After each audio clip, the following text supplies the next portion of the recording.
చెప్పేసుకున్నాం, late అయిపోయింది ఇప్పటికి.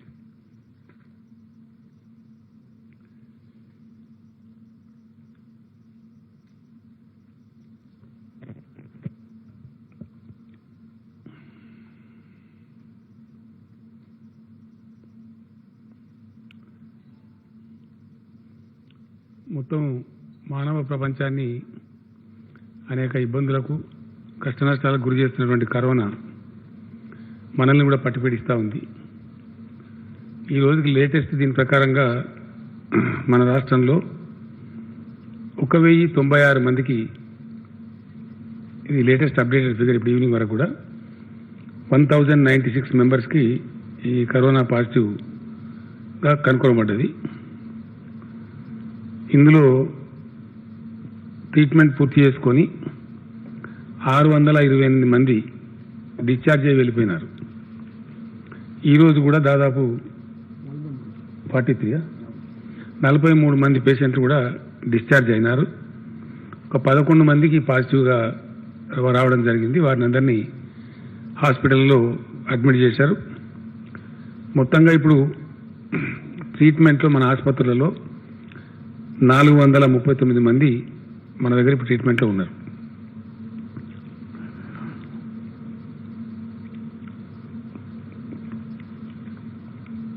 ముందు నుంచి చాలా కఠినంగా ఒక పకడ్బందీ వ్యూహంతో మన రాష్ట్రం వ్యవహరించడం జరిగింది. ఇందుకు ప్రత్యక్షమైనటువంటి ఉదాహరణ కరీంనగర్. అప్పుడు దేశంలో ఎవరికి కూడా కంటైన్మెంట్ అనే పదం తెలియదు, అసలు ఐడియా కూడా లేదు. ఈవెన్ గవర్నమెంట్ ఆఫ్ ఇండియా కూడా.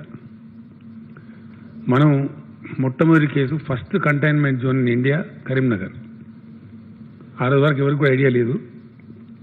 అక్కడ సంభవించిన పరిణామం నేపథ్యంలో ఇండోనేషియన్ దేశస్తులు ఒకటే చోటికి 11 మంది రావడం, ఆ 11 మంది కూడా పాజిటివ్ రావడం, వాళ్ళు అక్కడ చాలా కాలం ఉండటంతో మేల్కొని ఢిల్లీ గవర్నమెంట్ కూడా హెచ్చరించి, కేంద్రాన్ని కూడా హెచ్చరించి మనం చాలా పకడ్బందీ చర్యలు తీసుకున్నాం. నేను వైద్య శాఖ మంత్రి రాజేందర్ గారికి, అక్కడ స్థానిక మంత్రి రాజేందర్, మన గంగుల కమలాకర్ గారికి, అట్లానే వైద్య శాఖ అధికారులకు, పోలీసు, ఆ జిల్లా కలెక్టర్ గారికి ప్రత్యేకమైనటువంటి అభినందనలు తెలియజేస్తా ఉన్నాను.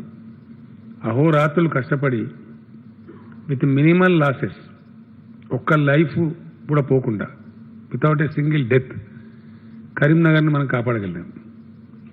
ఒక దశలో నేను కూడా వెళ్తా అంటే అక్కడ అధికారులు కావచ్చు, ఇక్కడ రాజేందర్ గారు కావచ్చు, మనం పోతే సీఎం పోతే రొటీన్గా ఉండే హడావుడి ఉంటుంది కాబట్టి వర్క్ డిస్టర్బ్ అయ్యే అవకాశం ఉంటుందంటే నేను కూడా మానేసుకున్నా, ప్రయాణం పెట్టుకున్నామని కూడా మానుకున్నా. దాని రిజల్ట్ ఇప్పుడు కనపడతా ఉంది. We are 100% successful. చాలా బాగా జరిగింది. కంట్రీకే ఒక రోల్ మోడల్ అయినాం మనం కరీంనగర్ నుంచి. దాని నుంచి కేరళ కూడా చాలా ఉదాహరణలు తీసుకున్నారు. టఫ్గా ఎట్లా ఉండాలా ఓ సిచ్యువేషన్ వస్తాయని చెప్పి కరీంనగర్ దాని నుంచి మనం కూడా బాగా నేర్చుకొని మిగతా అంతా కూడా అట్లనే ఎక్కడ పకడ్బందీ చర్యలు ఏ పద్ధతిలో తీసుకోవాలా, అసలు ఎట్లా ఉంది, సమస్య యొక్క సాంద్రత ఏమిటి, సమస్య యొక్క తీవ్రత ఏమిటి, దాని దృష్ట్యా పనిచేసినాం కాబట్టి చాలా చక్కటి ఫలితాలు వచ్చినాయి. చాలా అదుపులో ఉంచగలిగినాం. We are quite successful. ఈరోజు డెత్ రేట్ విషయంలో చూస్తే కూడా కంట్రీ డెత్ రేట్ వచ్చి 3.37 ఉంది. మన దగ్గరనేమో 2.64 ఉంది. తక్కువ ఉన్నాం మనం కంట్రీ యావరేజ్లో. యాక్టివ్ కేసెస్ విషయంలో కూడా కంట్రీ యావరేజ్ 69% ఉంది, 69.21. మనము 42.7% ఉంది. అట్లనే రికవరీ రేట్ చూస్తే రికవరీ కంట్రీ యావరేజ్ ఏమో 27.40 ఉంది, మన కాడికి వస్తే 57.3 ఉంది. సో ఇట్లా ఏ పారామీటర్లో చూసుకున్నా కూడా డెఫినెట్గా మనం చాలా చక్కగా ముందు పోతూ ఉన్నాం. దీనికోసం పనిచేసినటువంటి నాయకులు కావచ్చు, అధికారులు కావచ్చు, వైద్య సిబ్బంది, పోలీస్ సిబ్బంది, ఇంకా ఇతరత్ర పనిచేసినటువంటి సిబ్బంది ప్రత్యేకించి మా జిల్లా కలెక్టర్లు అందరికీ కూడా నేను హృదయపూర్వకమైనటువంటి అభినందనలు తెలియజేస్తా ఉన్నా. ఈ కృషి ఇట్లానే కొనసాగవలసిన అవసరం ఉంది. ఎందుకోసం అంటే మన దగ్గర దీనిలో దశలు ఉన్నవి. అంతర్జాతీయ స్థాయిలో దీన్ని చూసే దాంట్లో రకరకాల పద్ధతుల్లో దీన్ని విశ్లేషిస్తారు. ఆ విశ్లేషణలో ఫ్లాటనింగ్ అంటారు, అంటే ఆ కర్వ్ కిందికి పోవడం, తగ్గిపోవడం. మనం ఇప్పుడు ఫ్లాటనింగ్ స్టేజ్లో ఉన్నాం తెలంగాణ. దీన్ని పూర్తిగా క్రష్ చేయాలి, జీరోకి తీసుకురావాలి. ఆ ప్రయత్నం జరుగుతూ ఉంది, చాలా తీవ్రంగా జరుగుతూ ఉంది. సో అట్లా ఇంకో మంచి వార్త కూడా ఏంటంటే, ఇంతకుముందే మధ్యాహ్నం జినోమ్ వ్యాలీ మన రాష్ట్రంలో చాలా ప్రఖ్యాతిగాంచినటువంటి జినోమ్ వ్యాలీ ఏదైతుందో అక్కడ ఆల్మోస్ట్ మొదటి దశలో స్థాపించబడ్డ 2-3 ఫ్యాక్టరీలలో ఒకటి భారత్ బయోటెక్ అని చెప్పి ఒక కంపెనీ ఉంది. దానికి సంబంధించిన వాళ్ళు సీఎం రిలీఫ్ ఫండ్కి 2 crores ఇవ్వడానికి వచ్చినారు. వాళ్ళు కాసేపు మాట్లాడిన వారితో పాటు మొన్న ఈ మధ్యనే హైదరాబాద్లో అతి సనాతనమైన బయోటెక్ ఫ్యాక్టరీ మన బయాలజికల్ ఇవాన్స్ బిఈ మహిమా దాట్లా అని చెప్పి దాని ఎండి గారు వారు కూడా వచ్చినారు. తర్వాత మన రెడ్డి గారు ఉన్నారు, శాంతా బయోటెక్ వరప్రసాద్ రెడ్డి గారు, ఆయన చాలా గొప్పవాడు. వారు కూడా చెప్పినారు చాలా సీరియస్గా పరిశోధన జరుగుతూ ఉంది. ఆగస్టుకే మాకు వ్యాక్సిన్ వచ్చే ఆస్కారం ఉందని చెప్పినాడు ఆయన. 2 చేస్తూ ఉన్నాం సైమల్టేనియస్గా, ఆగస్టు అండ్ సెప్టెంబర్ 2 వ్యాక్సిన్లు తెస్తూ ఉన్నాం. 100% సక్సీడ్ అవుతామని చెప్పి చాలా విశ్వాసాన్ని వారు చెప్పినారు. ఒకవేళ అది కనుక మన ఎక్స్పెక్టెడ్ టైంలో అది మన రాష్ట్రం నుంచే, మన తెలంగాణ నుంచి, జినోమ్ వ్యాలీ నుంచి ఆవిష్కరణలు కనుక వస్తే, ఇటు బయాలజికల్ ఇవాన్స్ కావచ్చు, భారత్ బయోటెక్ కావచ్చు, లేదు మన శాంతా బయోటెక్ వరప్రసాద్ రెడ్డి గారు చేస్తున్న కృషి కావచ్చు, వస్తే కనుక చాలా గ్రేటు. అది ప్రపంచానికి మనం రిలీఫ్ ఇచ్చిన వాళ్ళం అవుతాం. మనకు, దేశానికి ప్లస్ ప్రపంచానికి కూడా పెద్ద సాయం చేసిన వాళ్ళం అవుతాం. మనం అందరం కూడా భగవంతుని ప్రార్థించుదాం.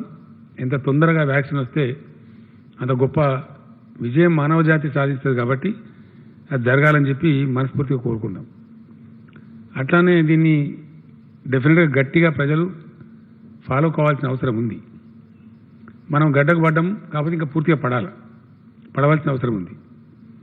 నమ్మటానికి వీలు లేదు, కనిపించని శత్రువు. కాబట్టి దయచేసి ప్రజలు తమకు తామే స్వీయ నియంత్రణ పాటించాలా. అది ఎవరి కోసమో, ఎవరో బలవంత పెడుతున్నాం పాటిస్తున్నాం అని అనుకోవాల్సిన అవసరం లేదు. మనల్ని మనం రక్షించుకోవడానికి ఇప్పుడు మనం చాలా చక్కగా రక్షించుకోగలిగినాం. పెద్ద అతిశక్తివంతమైన అమెరికాలోనే కుప్పలుగా చచ్చిపోతూ ఉన్నారు. మన దేశంలో కూడా కొన్ని రాష్ట్రాలలో భయంకరంగా పోతూ ఉంది. మరి మనం చాలా తక్కువ నష్టాలతోని మన చేతిలో ఉన్న ఒకే ఒక ఆయుధం లాక్డౌన్, అంటే భౌతిక దూరాన్ని పాటిస్తూ, దాన్ని సోషల్ డిస్టెన్స్ అని రాస్తున్నారు, కొంచెం బాగలేదు పదము, భౌతిక దూరం అని రాద్దాం. దయచేసి నేను మీకు కూడా రిక్వెస్ట్ చేస్తా ఉన్నా. అది సాంఘిక బహిష్కరణ లాగా ఉంది సోషల్ డిస్టెన్స్ అంటే. అలా కాకుండా భౌతిక దూరాన్ని పాటిస్తూ, ఫిజికల్ డిస్టెన్స్ పాటిస్తూ మనం బాగా విజయం సాధించినాం, నియంత్రణలో ఉంచుకోగలిగినాం.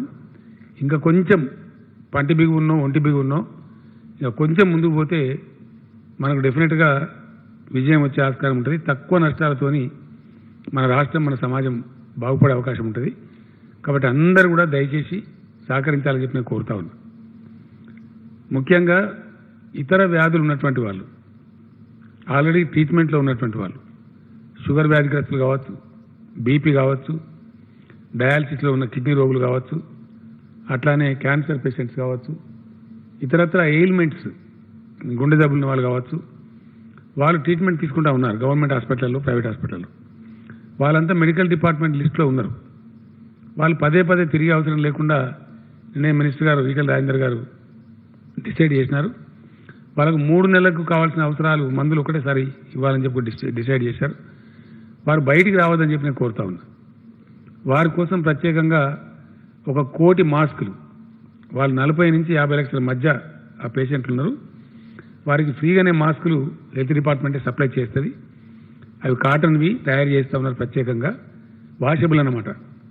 అవి వాడుకోవడానికి వాళ్ళకు బయటికి తిరగడానికి ఇబ్బంది లేకుండా వాళ్ళకు సంక్రమించకుండా వాళ్ళ ద్వారా ఇతరులకు సంక్రమించకుండా వాళ్ళకు కొంచెం సులభంగా జబ్బు సోకే ఆస్కారం ఉంటుంది కాబట్టి ప్రమాదం కూడా జరిగేటువంటి ఆస్కారం ఉంటుంది కాబట్టి వాళ్ళని కాపాడుకోవాలని చెప్పి 1 కోటి మాస్కులు వాళ్ళకు ఫ్రీగా మెడికల్ డిపార్ట్మెంట్ మినిస్టర్ గారు డిస్ట్రిబ్యూట్ చేయిస్తారు. దాని ప్రణాళిక కూడా డిపార్ట్మెంట్ వాళ్ళు ఆల్రెడీ తయారు చేశారు. ఆ ప్రకారంగా దాని మీద మనం ముందుకు పోదాం. దీంట్లో మన రాష్ట్రం ఇప్పుడు కేంద్ర ప్రభుత్వం వాళ్ళు కొన్ని మార్గదర్శకాలను పాటిస్తూ కొన్ని జోన్లుగా మొత్తం దేశాన్ని విభజించినారు. Red zone, orange zone, green zone అని విభజించినారు. ఇందులో 6 జిల్లాలు మనవి రెడ్ జోన్లో ఉన్నవి. సూర్యాపేట, గద్వాల, వికారాబాద్, మేడ్చల్, రంగారెడ్డి, హైదరాబాద్. ఈ 6 జిల్లాలు రెడ్ జోన్ కింద ఉన్నవి. 9 జిల్లాలు గ్రీన్ జోన్ కింద ఉన్నవి. కొద్దిగా మీరు రాష్ట్ర మంచి దయచేసి కొద్దిగా ఓపిక తెచ్చుకొని ఇంకా ప్రజలకు క్లారిటీ రావాల్సిన అక్కడ ఉంటుంది. యాదాద్రి భువనగిరి, వరంగల్ రూరల్, వనపర్తి, భద్రాద్రి కొత్తగూడెం, సిద్దిపేట్, ములుగు, మహబూబాబాద్, నాగర్ కర్నూల్, పెద్దపల్లి. ఈ 9 మనకు గ్రీన్ జోన్లో ఉన్నాయి. అట్లానే మరొక 18 జిల్లాలు ఆరెంజ్ జోన్లో ఉన్నాయి. అందులో సంగారెడ్డి, మహబూబ్ నగర్, మెదక్, జయశంకర్ భూపాలపల్లి, కామారెడ్డి, కరీంనగర్, జగిత్యాల్, మంచిర్యాల్, నారాయణపేట్, రాజన్న సిరిసిల్ల, నల్లగొండ, నిజామాబాద్, ఆదిలాబాద్, ఖమ్మం, జనగామ, కొమ్రంభీం, ఆసిఫాబాద్, నిర్మల్, జోగులాంబ, గద్వాల. ఈ 18 జిల్లాలు ఆరెంజ్ జోన్లో ఉన్నాయి.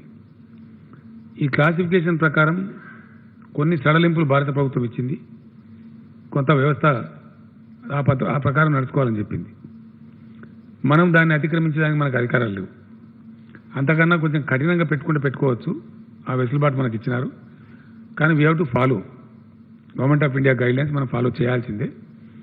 ఎందుకంటే వాళ్లకు మనకు డిజాస్టర్ మేనేజ్మెంట్ యాక్ట్ కింద కానీ లేదా ఎపిడమిక్ కంట్రోల్ 1897 యాక్ట్ కింద కానీ సమానమైనటువంటి అధికారాలు ఇద్దరికి కూడా ఉన్నాయి. కేంద్ర ప్రభుత్వానికి, రాష్ట్ర ప్రభుత్వానికి. కేంద్రం ముందు జారీ చేసింది కాబట్టి అది మొత్తం దేశానికి వర్తిస్తుంది కాబట్టి మనం కూడా ఫాలో చేయాల్సి ఉంటుంది. ఇందులో ఒక దాదాపు 5-6 జిల్లాలు రేపటికే బహుశా గ్రీన్ జోన్లో, ఇవాళకైనా ఈ రోజుకి అవి గ్రీన్ జోన్లోకి పోతా ఉన్నాయి. కాకపోతే హెల్త్ మినిస్టర్ గారు, కేంద్ర హెల్త్ మినిస్టర్ గారు రాసి దాన్ని మళ్ళీ మార్చించారు అధికారికంగా. అట్లా మారుస్తూ ఉంటారు. ఆ ప్రకారంగా ఎప్పుడు పోతే రాజేంద్ర గారివి నెక్స్ట్ 11 డేస్లో ఈ 18 డిస్ట్రిక్ట్స్ కూడా గ్రీన్ జోన్లోకి పోతాయి. కంటైన్మెంట్ ఏరియాస్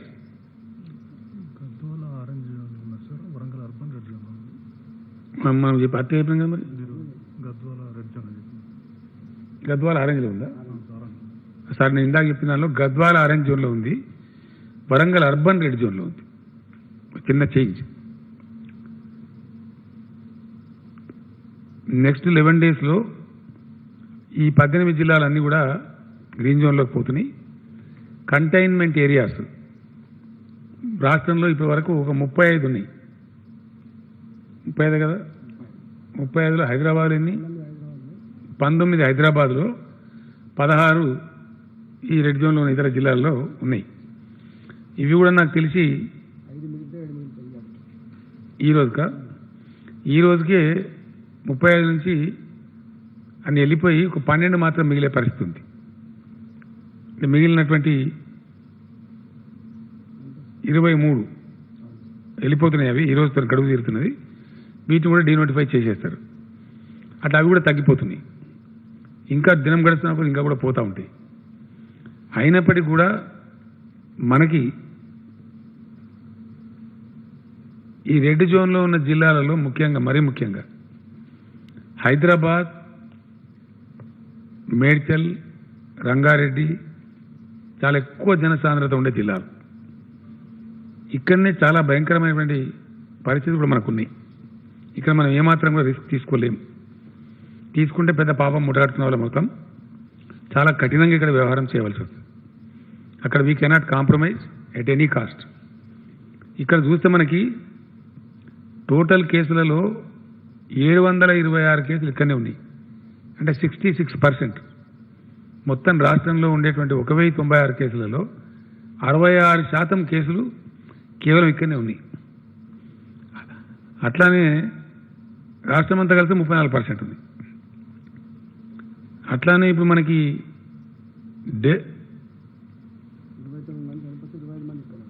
డెత్స్లో కూడా మొత్తం 29 మరణాలు సంభవిస్తే 25 మంది ఇక్కడనే చనిపోయిన వాళ్ళు.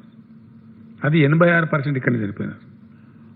తర్వాత ఇప్పుడు లేటెస్ట్గా వచ్చే కేసులు, నిన్న మొన్న వచ్చే కేసులు మన ఈ రోజుతో సహా అన్నీ కూడా జిహెచ్ఎంసీ వస్తూ ఉన్నాయి. మనకి ఎక్కడ ఇప్పుడు సూర్యాపేట రెడ్ జోన్ ఉంది, అటు నుంచి రావట్లేదు. ఆల్మోస్ట్ అయిపోయింది సూర్యాపేట, వాస్తవానికి 14 డేస్ అయిపోయింది. అట్లానే గద్వాల నుంచి కూడా ఆల్మోస్ట్ 0 ఉంది. నిజామాబాద్ అర్బన్ నుంచి కూడా దగ్గరకు వచ్చింది. ఆ జిల్లాలన్నీ పోతున్నాయి. వికారాబాద్ కూడా నాకు తెలిసి 2 డేస్ తర్వాత అది కూడా ఫ్రీ అయిపోతుంది. కానీ ఈ 3 జిల్లాలే ఉంటున్నాయి ప్రధానంగా. నేమ్సేక్ ఉన్నప్పటికీ సూర్యాపేట, గద్వాల, వికారాబాద్ వెళ్ళిపోతాయి ఇంకో 2-3 డేస్లో. ఒకటైతే వెళ్ళిపోయింది, ఇలా సూర్యాపేట ఆల్రెడీ వెళ్ళిపోయింది. అది రెడ్ జోన్ నుంచి ఆరెంజ్ జోన్కి రావాలా. వికారాబాద్ కూడా పోయింది. గద్వాల ఒకటే 1 or 2 డేస్లో ఉన్నట్టుంది. అంటే ఆ ప్రోటోకాల్ డేట్స్ ఏదైతుందో ఆ టైం అయిపోతూ ఉంది. అప్పుడు మిగిలేటి ఏంటి అంటే మనకి ఈవెన్ ఈరోజు వచ్చే కేసులు అంటే లేటెస్ట్ నిన్న మొన్న వస్తున్న కేసులు అన్నీ కూడా జిహెచ్ఎంసీ పరిధిలో ఈ 3 జిల్లాలనే వస్తున్నాయి. అత్యంత ఎక్కువ జనసాంద్రత, ప్రజలు ఎక్కువగా ఉండేది ఈ జిల్లాలో మనకు ఎక్కువ ఉంటారు. 1 కోటి జనాభా పైచీలకు ఇక్కడ ఉంటుంది. కాబట్టి ఇక్కడ ఉన్న ప్రజలు ఎవరైతే ఉన్నారో దయచేసి పూర్తి స్థాయి సహకారం చేయాలా. ఇక్కడనే కమ్యూనిటీ స్ప్రెడ్ కూడా అయ్యే అవకాశం ఉంటుంది. ముంబై చూస్తూ ఉన్నాం మనం, ఒక్కొక్క రోజుకు భయంకరంగా పెడతా ఉన్నాయి. We are worried. ఆ దుస్థితి మనకు రావద్దు. మన హైదరాబాద్ చల్లగా ఉండాలి, మంచిగా బతకాలి. మనకు చాలా ఎంక్వైరీలు వస్తూ ఉన్నాయి. పెట్టుబడులన్నీ చైనా నుంచి విడ్రా చేసుకుంటే ఇండియాకు వస్తామని, ఇండియాలో సౌత్ ఇండియాలో మెయిన్ ఫోకస్ హైదరాబాద్ మీద ఉంది.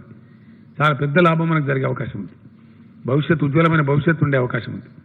సో అటువంటి పరిస్థితులలో హైదరాబాద్ని చాలా సేఫ్గా కాపాడుకోవాల్సిన బాధ్యత మన మీద ఉంది. 100% we have to be very strict here.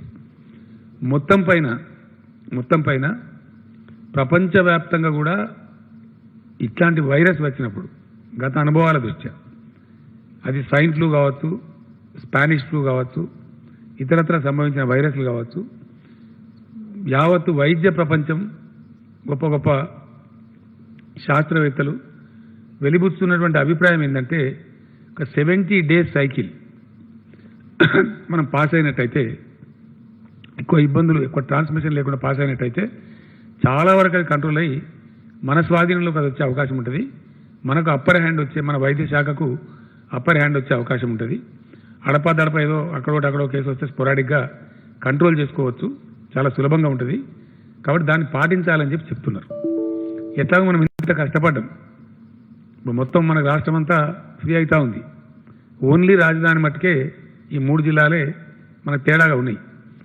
కాబట్టి చాలా ఖచ్చితంగా దీన్ని మనం కాపాడుకునే ప్రయత్నం జరగాలి.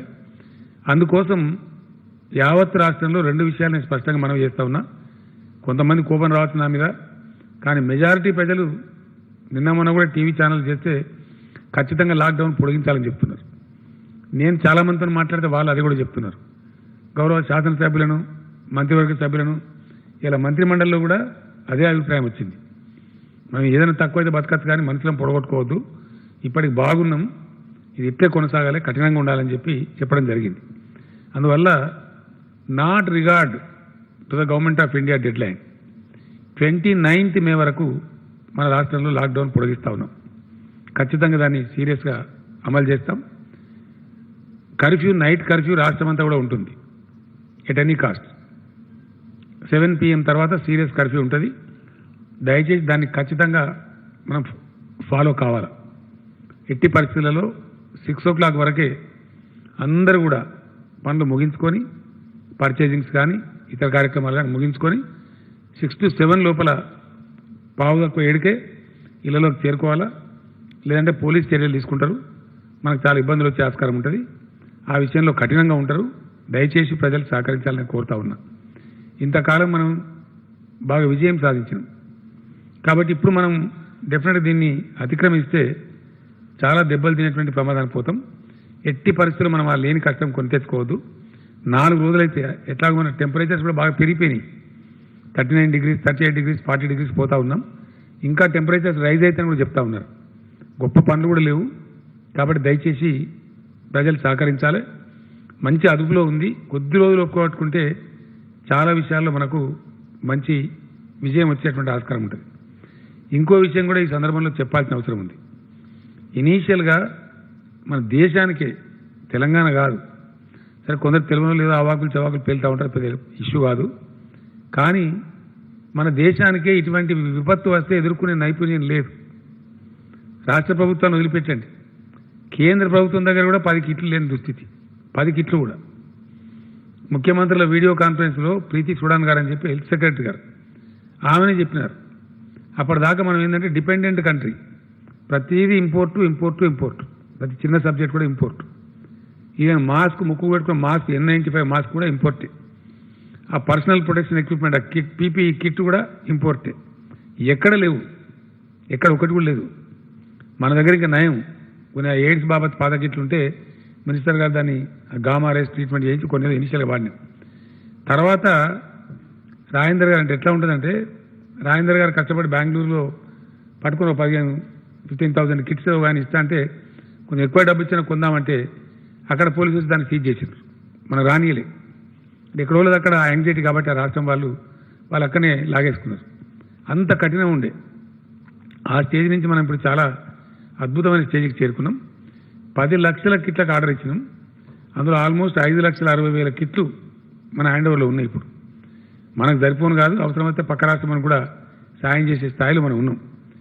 మెడికల్ ఎక్విప్మెంట్ విషయంలో అవి మెడిసిన్స్ కావచ్చు, పీపీఈ కిట్స్ కావచ్చు, N95 మాస్క్ కావచ్చు, అవి కూడా దాదాపు 6 లక్షల పైసలకు ఉన్నాయి. ఈ మాస్క్ అయితే చాలా ఉన్నాయి కదా, అట్లా రకరకాలుగా అవన్నీ ఉన్నాయి. ఆ గ్లౌజులు అన్నీ, ఎవ్రీథింగ్ వీఆర్ ఫుల్లీ ఎక్విప్డ్. అది మనకు కాదు, ఇంకోళ్ళు కూడా సాయం చేసే పరిస్థితులు మనం ఉన్నాం. సో ఆరోగ్య శాఖ ఎటువంటి పరిస్థితి ఉత్పన్నమైనా పూర్తి యుద్ధం చేసే స్థాయిలో సన్నద్ధంగా ఉన్నాం. బెడ్స్ అన్ని రెడీ చేసి పెట్టుకున్నాం. హాస్పిటల్స్ అన్ని సిద్ధంగా ఉన్నాయి. ఒక 25,000 మందిని వైద్యులు మరియు పారామెడికల్ సిబ్బందిని కూడా పూల్కి కూడా తయారు చేసి పెట్టినాం. So we are ready to face any eventuality. ప్రభుత్వం తానుగా సిద్ధంగా ఉంది.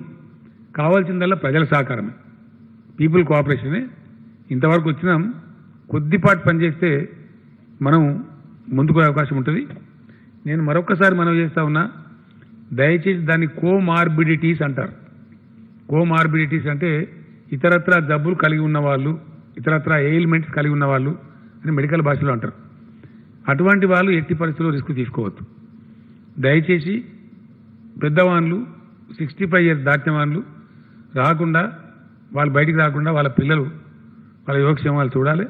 వాళ్ళని తిప్పవద్దు బయటికి. అత్యవసరం అయితే వైద్య అవసరాల నిమిత్తం తప్ప వాళ్ళని బయటికి రాకుండా చూసుకోవాలా. అట్లానే చిన్నపిల్లల్ని కూడా బయటికి రాకుండా చూసుకోవాలా. తద్వారా మనం పూర్తిగా బయటపడే అవకాశాలు ఉంటాయి. ఆ రకంగా మనం ముందుకు పోవాల్సిన అవసరం ఉంది. దయచేసి దాన్ని స్ట్రిక్ట్గా ఫాలో అవ్వాలని చెప్పి నేను కోరుతా ఉన్నా. ఇందులో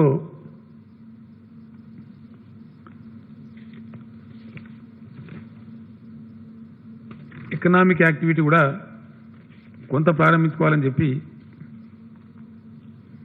మనకి కొంత కేంద్రం కొన్ని విషయాలు పెట్టింది. అందులో ఆరెంజ్ జోన్లో ఏం చేయాలా, గ్రీన్ జోన్లో ఏం చేయాలా, రెడ్ జోన్లో ఏం చేయాలి అనే నిబంధనలు ఉన్నాయి. వాటిని యథాతథంగా మనం కూడా అమలు చేస్తున్నాం. కేంద్రం ఏదైతే మార్గదర్శకాలు ఇచ్చిందో వాటిని తూచా తప్పకుండా యథాతథంగా మనం అమలు చేస్తూ ఉన్నాం. ఇంకా కొంచెం కఠినంగా వ్యవహారం చేస్తాం.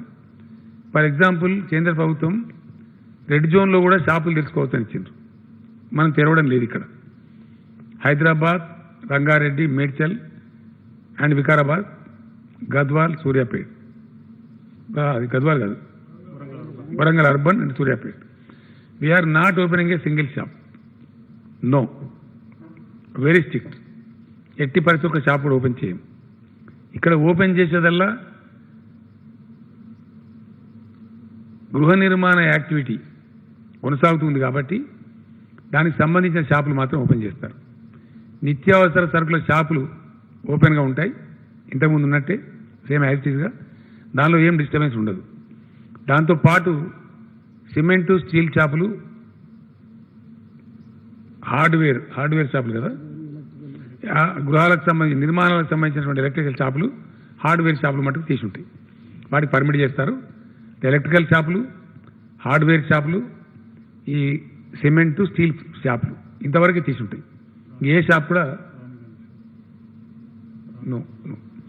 ఏ షాపులు కూడా తీసి ఉండవు. తర్వాత వ్యవసాయ సంబంధమైనటువంటి పనిముట్లు, స్పేర్ పార్ట్స్ కావచ్చు, ట్రాక్టర్స్ కావచ్చు, ఇతరత్ర కావచ్చు, వ్యవసాయ శాఖ జరగాలి. నేను ప్రైమ్ మినిస్టర్ గారు కూడా చెప్పినాను, వారు కూడా నాతో ఏకీభవించినారు. ఎందుకంటే కొన్ని విషయాలు చాలా తమాషగా ఉంటాయి ఒకసారి ఆలోచిస్తే. ఈరోజు ఏదన్నా అనుకోని పరిస్థితి సంభవిస్తే భారతదేశానికి అన్నం పెట్టే శక్తి ప్రపంచంలో ఏ దేశానికైనా ఉన్నదా? లేదు. No country which can help us. అంటే వ్యవసాయానికి ఉన్న ప్రాధాన్యత ఏంటంటే ఏదన్నా పరిస్థితి సంభవించి ఇబ్బంది కనుక వస్తే మనకు అన్నం పెట్టే శక్తి సామర్థ్యాలున్న దేశమే లేదు. మనమే 135 కోట్లు. మన 135 కోట్ల పొట్టలు నింపే శక్తి ఎవరికి ఉంది? పేరుకు దేశాలు కానీ మన తెలంగాణ కంటే చిన్న దేశాలే 100 ఉన్నాయి. తెలంగాణ రాష్ట్రం కంటే చిన్న దేశాలే 100 పైచీలకు ఉంటాయి, ఇంత ఉంటాయి. వాటికి అంత శక్తి లేదు.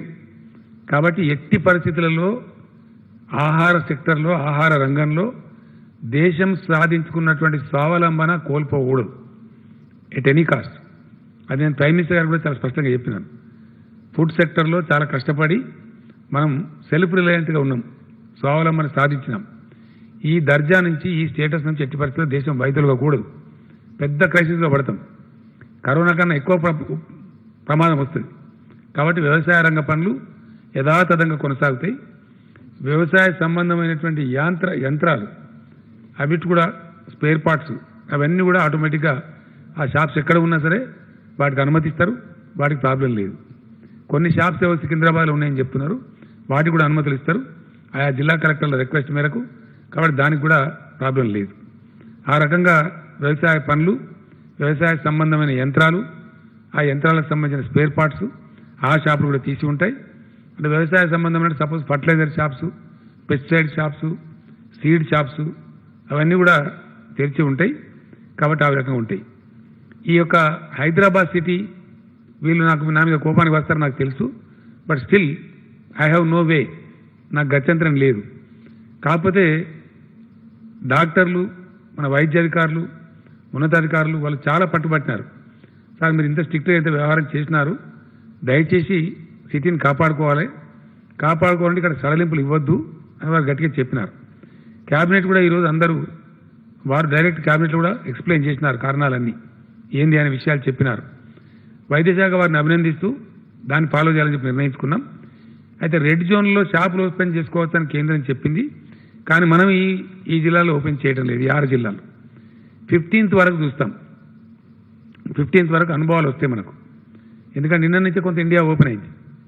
నిన్న మనం చూసినాం విచ్చలవిడిగా ఢిల్లీలో లాఠీ చార్జ్ జరగబోయింది, మద్రాసులో పోయింది, బెంగళూరులో విపరీతమైనటువంటి కుప్పలు తెప్పలుగా జనాలు వచ్చారు. ఆ విధంగా చాలా ఇబ్బంది కలిగింది. అది మంచిది కాదు, ఎట్ ఎనీ కాస్ట్ మంచిది కాదు. అట్లా వచ్చి మళ్ళీ ఇన్ని రోజులు చేసిన తపస్సు నీళ్ళలో పోసినట్టు అయిపోతుంది, రాకూడదు. కానీ వచ్చిండ్రు. అయితే మనకి ఏంది ఇప్పుడు 15th మే ఒక స్పెషల్ రివ్యూ మీటింగ్ ఉంటుంది నా స్థాయిలోనే, సీఎం లెవెల్లో. అందులో రివ్యూ చేస్తాం. ఓపెన్ చేసిన తర్వాత దేశంలో నగరాల పరిస్థితి ఏంది, బిహేవియర్ ఎట్లా ఉంది, వైరస్ బిహేవియర్ ఎట్లా ఉంది, డిపార్ట్మెంట్స్ ఏం చేస్తూ ఉన్నాయి, ప్రభుత్వాలు ఏం చేస్తూ ఉన్నాయి, మనకు ఒక గుణపాఠం వస్తుంది, మనం నేర్చుకోవడానికి అవకాశం ఉంటుంది. మన రాష్ట్రంలో కూడా గ్రీన్ జోన్లో, ఆరెంజ్ జోన్లో సడలింపులు ఇస్తూ ఉన్నాం కాబట్టి అక్కడ కూడా ఎట్లా ఉంటుందో మనకు తెలుస్తుంది. గ్రీన్ జోన్లో, ఆరెంజ్ జోన్లో మనకు కూడా కొన్ని పట్టణాలు ఉన్నాయి, అర్బన్ పట్టణాలు ఉన్నవి. గ్రీన్ జోన్కి ఆరెంజ్ జోన్కి పెద్ద డిఫరెన్స్ లేదు, ఒకటే ఒక తేడా ఉంది. ఆటో రిక్షాలు అక్కడ నడుస్తాయి గ్రీన్ జోన్లో, ఇక్కడ నడవయి, అది ఒకటే తేడా ఉంది. మిగతా అంతా సేమ్ ఉంది ఆల్మోస్ట్. కాబట్టి ఆరెంజ్ జోన్లో గ్రీన్ జోన్లో ఉన్నటువంటి తెలంగాణ అంతా మనం ఫ్రీ చేస్తున్నాం కాబట్టి అంటే ఆల్మోస్ట్ 27 జిల్లాలు 6 రెడ్ స్పాట్ తప్పితే 27 జిల్లాల్లో అన్ని కూడా మనం సడలింపులు ఇస్తూ ఉన్నాం. అన్ని షాపులు నడుస్తాయి అక్కడ. అంటే అన్ని షాపులు మొత్తం నడివాయి. నేను మీకు ఎక్స్ప్లెయిన్ చేస్తాను. మండల స్థాయికి రూరల్ ఏరియాలో 100% షాప్స్ తెరుస్తారు. గ్రీన్ అండ్ ఆరెంజ్ జోన్స్ మండల కేంద్రం అండ్ కింది గ్రామాలు అన్ని రకాల షాపులు 100% తెరుచుకోవచ్చును. వాళ్ళకి అభ్యంతరం లేదు. వారిని ఎవరు అభ్యంతరం పెట్టరు. From mandal head quarter down to the village. అదే మున్సిపాలిటీలు అయినప్పుడు అట్లా తెరవనివ్వరు. ఎందుకంటే మన దగ్గర సపోజ్ నల్గొండ జిల్లా ప్రకాశం బజార్ ఉంటుంది. అన్ని షాప్స్ ఉంటాయి. ఈ పక్క ఆ పక్క షాప్ పక్క షాప్ ఉంటుంది. అప్పుడు ఈ భౌతిక దూరం పాటించడం కష్టమవుతుంది.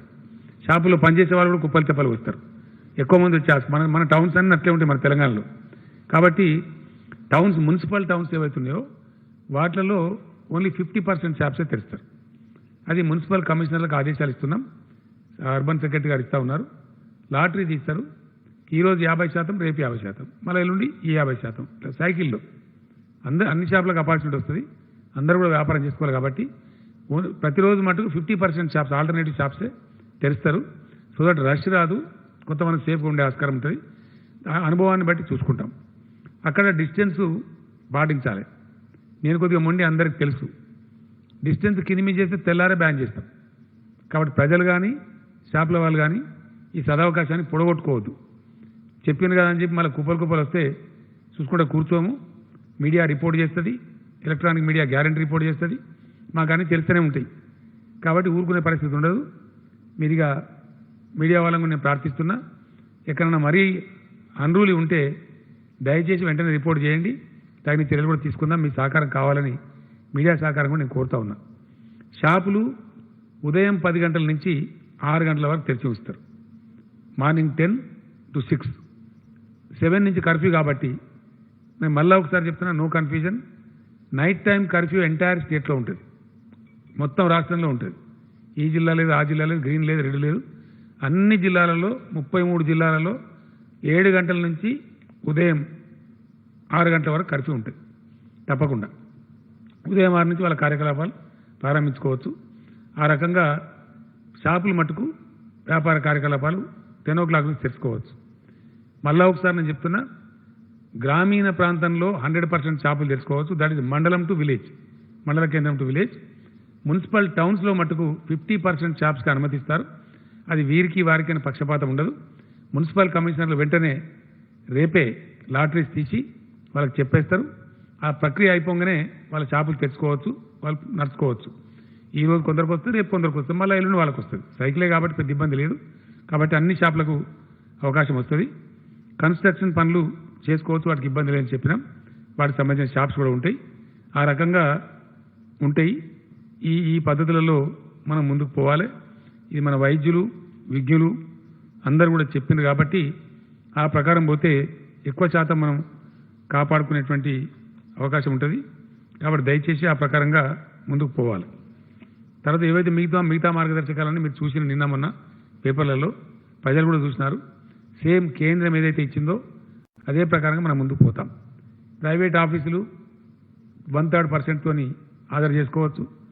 గవర్నమెంట్ కార్యాలయాన్ని పనిచేస్తాయి. ఇందులో స్టాంప్స్ అండ్ రిజిస్ట్రేషన్ శాఖ 100% పనిచేస్తుంది. దానికి ఏం మినహాయింపు లేదు. అది ఇక్కడున్నా అక్కడున్నా ఎక్కడున్నా కూడా మన కొంత రాష్ట్రానికి ఆదాయం తెచ్చేది కాబట్టి 100% అవి పనిచేస్తాయి. రేపటి నుంచి భూముల అమ్మకాలు, కొనుగోళ్లు యథాతథంగా చేసుకోవచ్చును. అక్కడ కూడా కరోనా నిబంధనలు పాటించాలి. భౌతిక దూరం పాటించే విధంగా సబ్ రిజిస్ట్రార్ కార్యాలయాలు, సంబంధిత అధికారులు చర్యలు తీసుకోవాలి. ఆ ప్రకారంగా రిజిస్ట్రేషన్ మట్టుకు రేపటి నుంచి కంప్లీట్గా వస్తుంది. ఇసుక మైనింగ్ కూడా రేపటి నుంచి ప్రారంభిస్తారు. రేపటి నుంచే. ఎందుకంటే కన్స్ట్రక్షన్ జరగాలంటే ఇసుక అవసరం ఉంటుంది కాబట్టి అవి జరగాల్సిన అవసరం ఉంటుంది. అట్లానే ఆర్టీఏ ఆఫీసులు, రవాణా రంగానికి సంబంధించిన ఆఫీసులు అంతా కూడా పనిచేసుకోవచ్చు. దానికి రెడ్ జోన్ కూడా లేదు, అక్కడ పనిచేసుకోవచ్చు వాళ్ళు. మొత్తం వాహనాల యొక్క రిజిస్ట్రేషన్లు అవన్నీ యథాతథంగా అమలు చేయబడతాయి. దానిలో ఎటువంటి ఆంక్షలు లేవు. ఆ రకంగా పనిచేసుకోవచ్చు. ఇవి కూడా జరుగుతూ ఉంటాయి. అయితే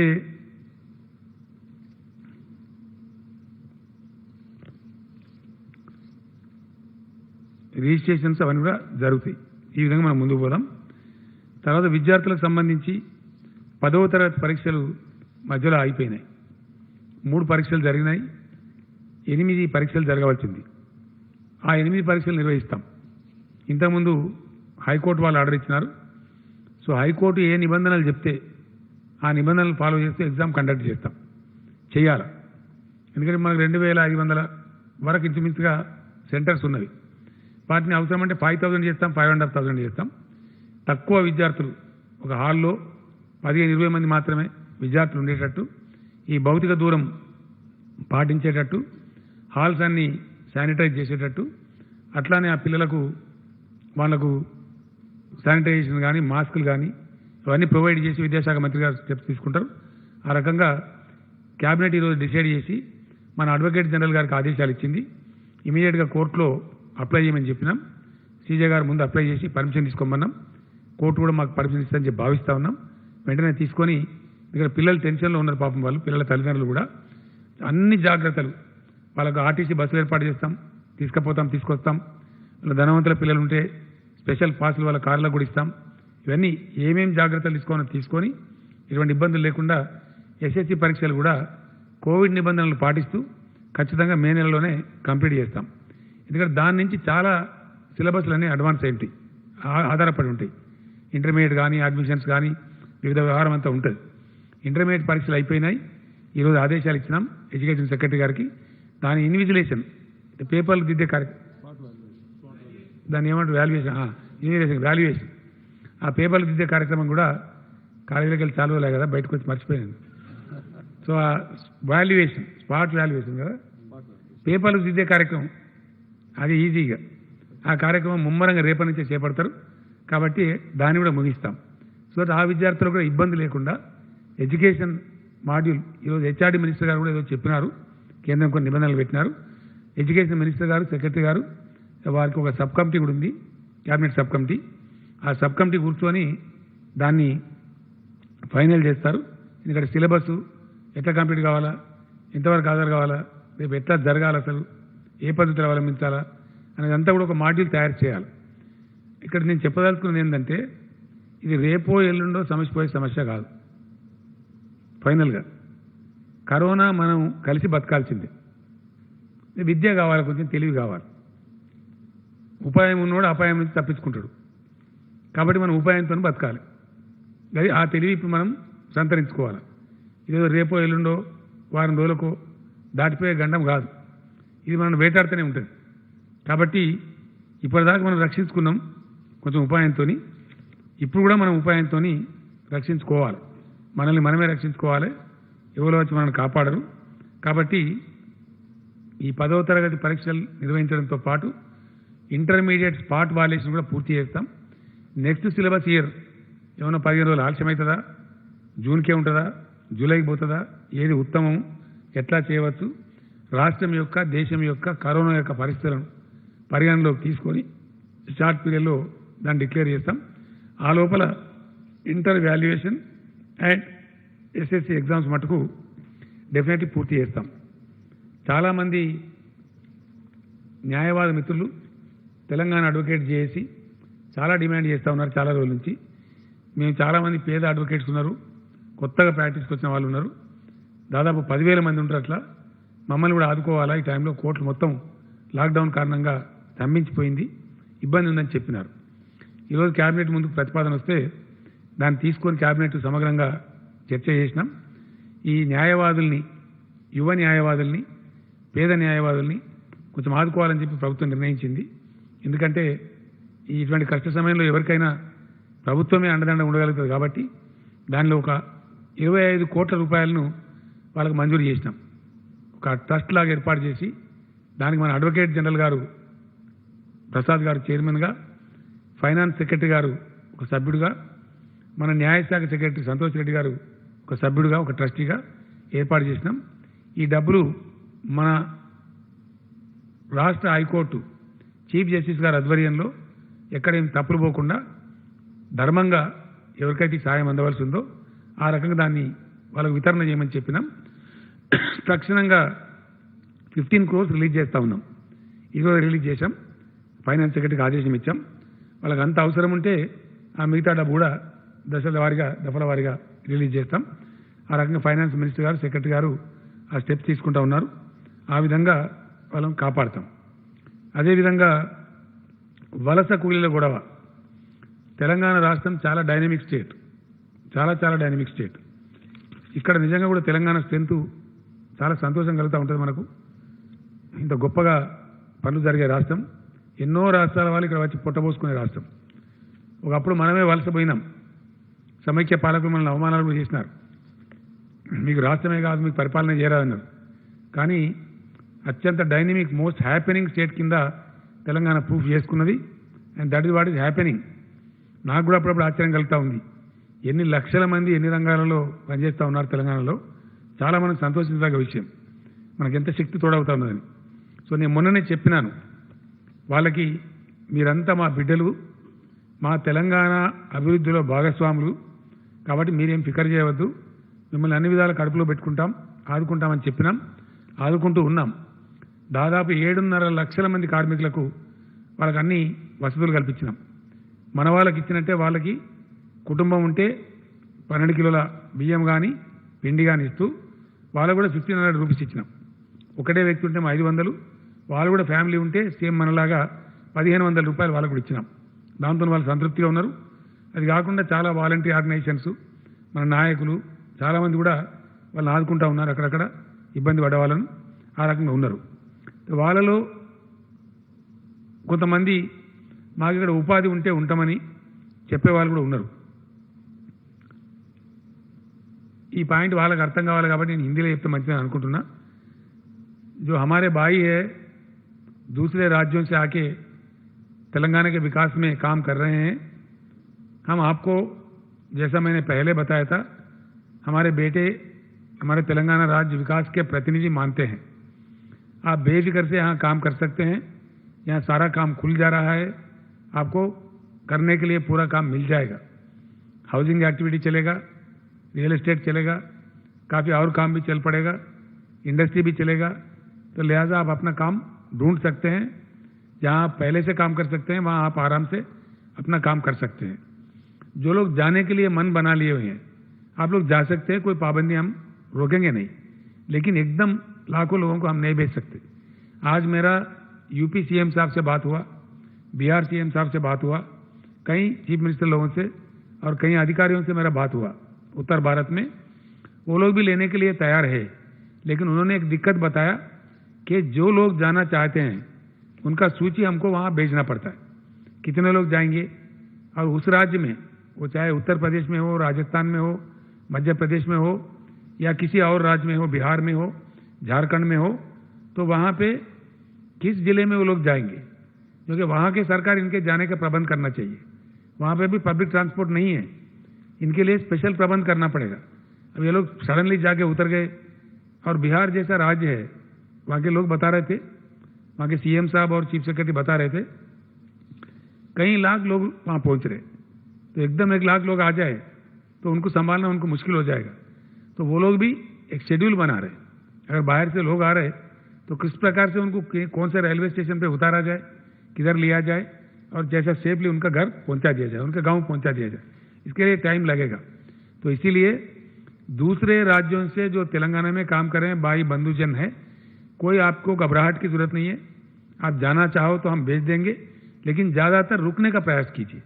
और इकट्ठा सारे लोग इकट्ठा जाएंगे वो संभव नहीं है. आप लोग ये समझना चाहिए. लाखों में हज़ारों में हम नहीं भेज सकते. अब आज एक 11 ट्रेन हमने भेज रहे हैं. आज देखिए बिहार के लिए 5 गाड़ी रवाना हो रहे, झारखंड के लिए 1 गाड़ी हो रहे, राजस्थान के लिए 1 ट्रेन जा रहे हैं, उत्तर प्रदेश के लिए 2 ट्रेन जा रहे हैं और मध्य प्रदेश के लिए 2 ट्रेन जा रहे हैं. तो इस प्रकार से 11 ट्रेन आज हैदराबाद से रवाना हुई है. मैं 40 ट्रेन भेजना चाह रहा था, लेकिन उन राज्यों से भी हमारे को कंसेंट की ज़रूरत है, इजाज़त लेना पड़ता है. तो एकदम 10,000 गए, वहाँ पे बस नहीं मिलेगा, आप अपने गांव नहीं पहुँच जाएंगे, वहाँ भी दिक्कत हो जाएगा, ये कुछ उल्टा सुल्टा हो जाएगा. तो इसीलिए धीरे धीरे अब तक 13 ट्रेन, पहले 2 ट्रेन जा चुके हैं, अब 13 ट्रेन जा रहे हैं. अब एक ऐसी अच्छी बात यह है, एक पॉजिटिव बात कि हमारे राज्य में पूरे राइस मिल्स में जितने भी राइस के मिल्स है बिहार के भाई काम करते हैं। अभी वो 20-22 हज़ार लोग आना चाह रहे हैं बिहार से, हम उसको लेने के लिए तैयार हैं। जो गाड़ी बिहार जा रहा है वहां से राइस मिल में काम करने वाले लोग वापस में उसी गाड़ी में वापस हम लोग ला रहे हैं। कल एक ट्रिप आ रहा है बिहार से, जो कल गया था ट्रेन, उस ट्रेन से बिहार से फिर हम वहां से 1200 लोगों को भर्ती करके ला रहे हैं, जो यहाँ के भिन्न प्रांतों में राइस मिल्स में काम करने वाले हैं। इस प्रकार से 20-25 हज़ार लोग आ भी रहे हैं, सिर्फ जाने वाले नहीं, काम के लिए आने वाले भी हैं। हम लोग समझते हैं अभी थोड़ा पीड़ा उठा रहे, पीड़ा से गुजर रहे, लिहाजा आप अपना घर जाना चाहते हैं तो एकदम हम भेज नहीं पाएंगे। आप रजिस्ट्रेशन करवा लीजिए, हम आपको भेजने का प्रयास धीरे धीरे करेंगे, स्टेप बाय स्टेप करेंगे। वो इस प्रकार का हमें वहां से मिलना पड़ता है, उनका अनुमति लेके हम आपको भेजेंगे ताकि आप सेफ जा सकते।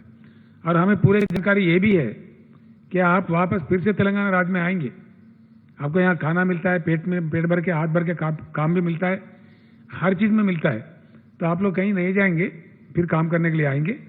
तो इसलिए आप लोगों को कोई घबराहट की जरूरत नहीं है, हम धीरे धीरे आपको भेजते जाएंगे, लिहाजा आप कोई फिक्र करने की जरूरत नहीं है।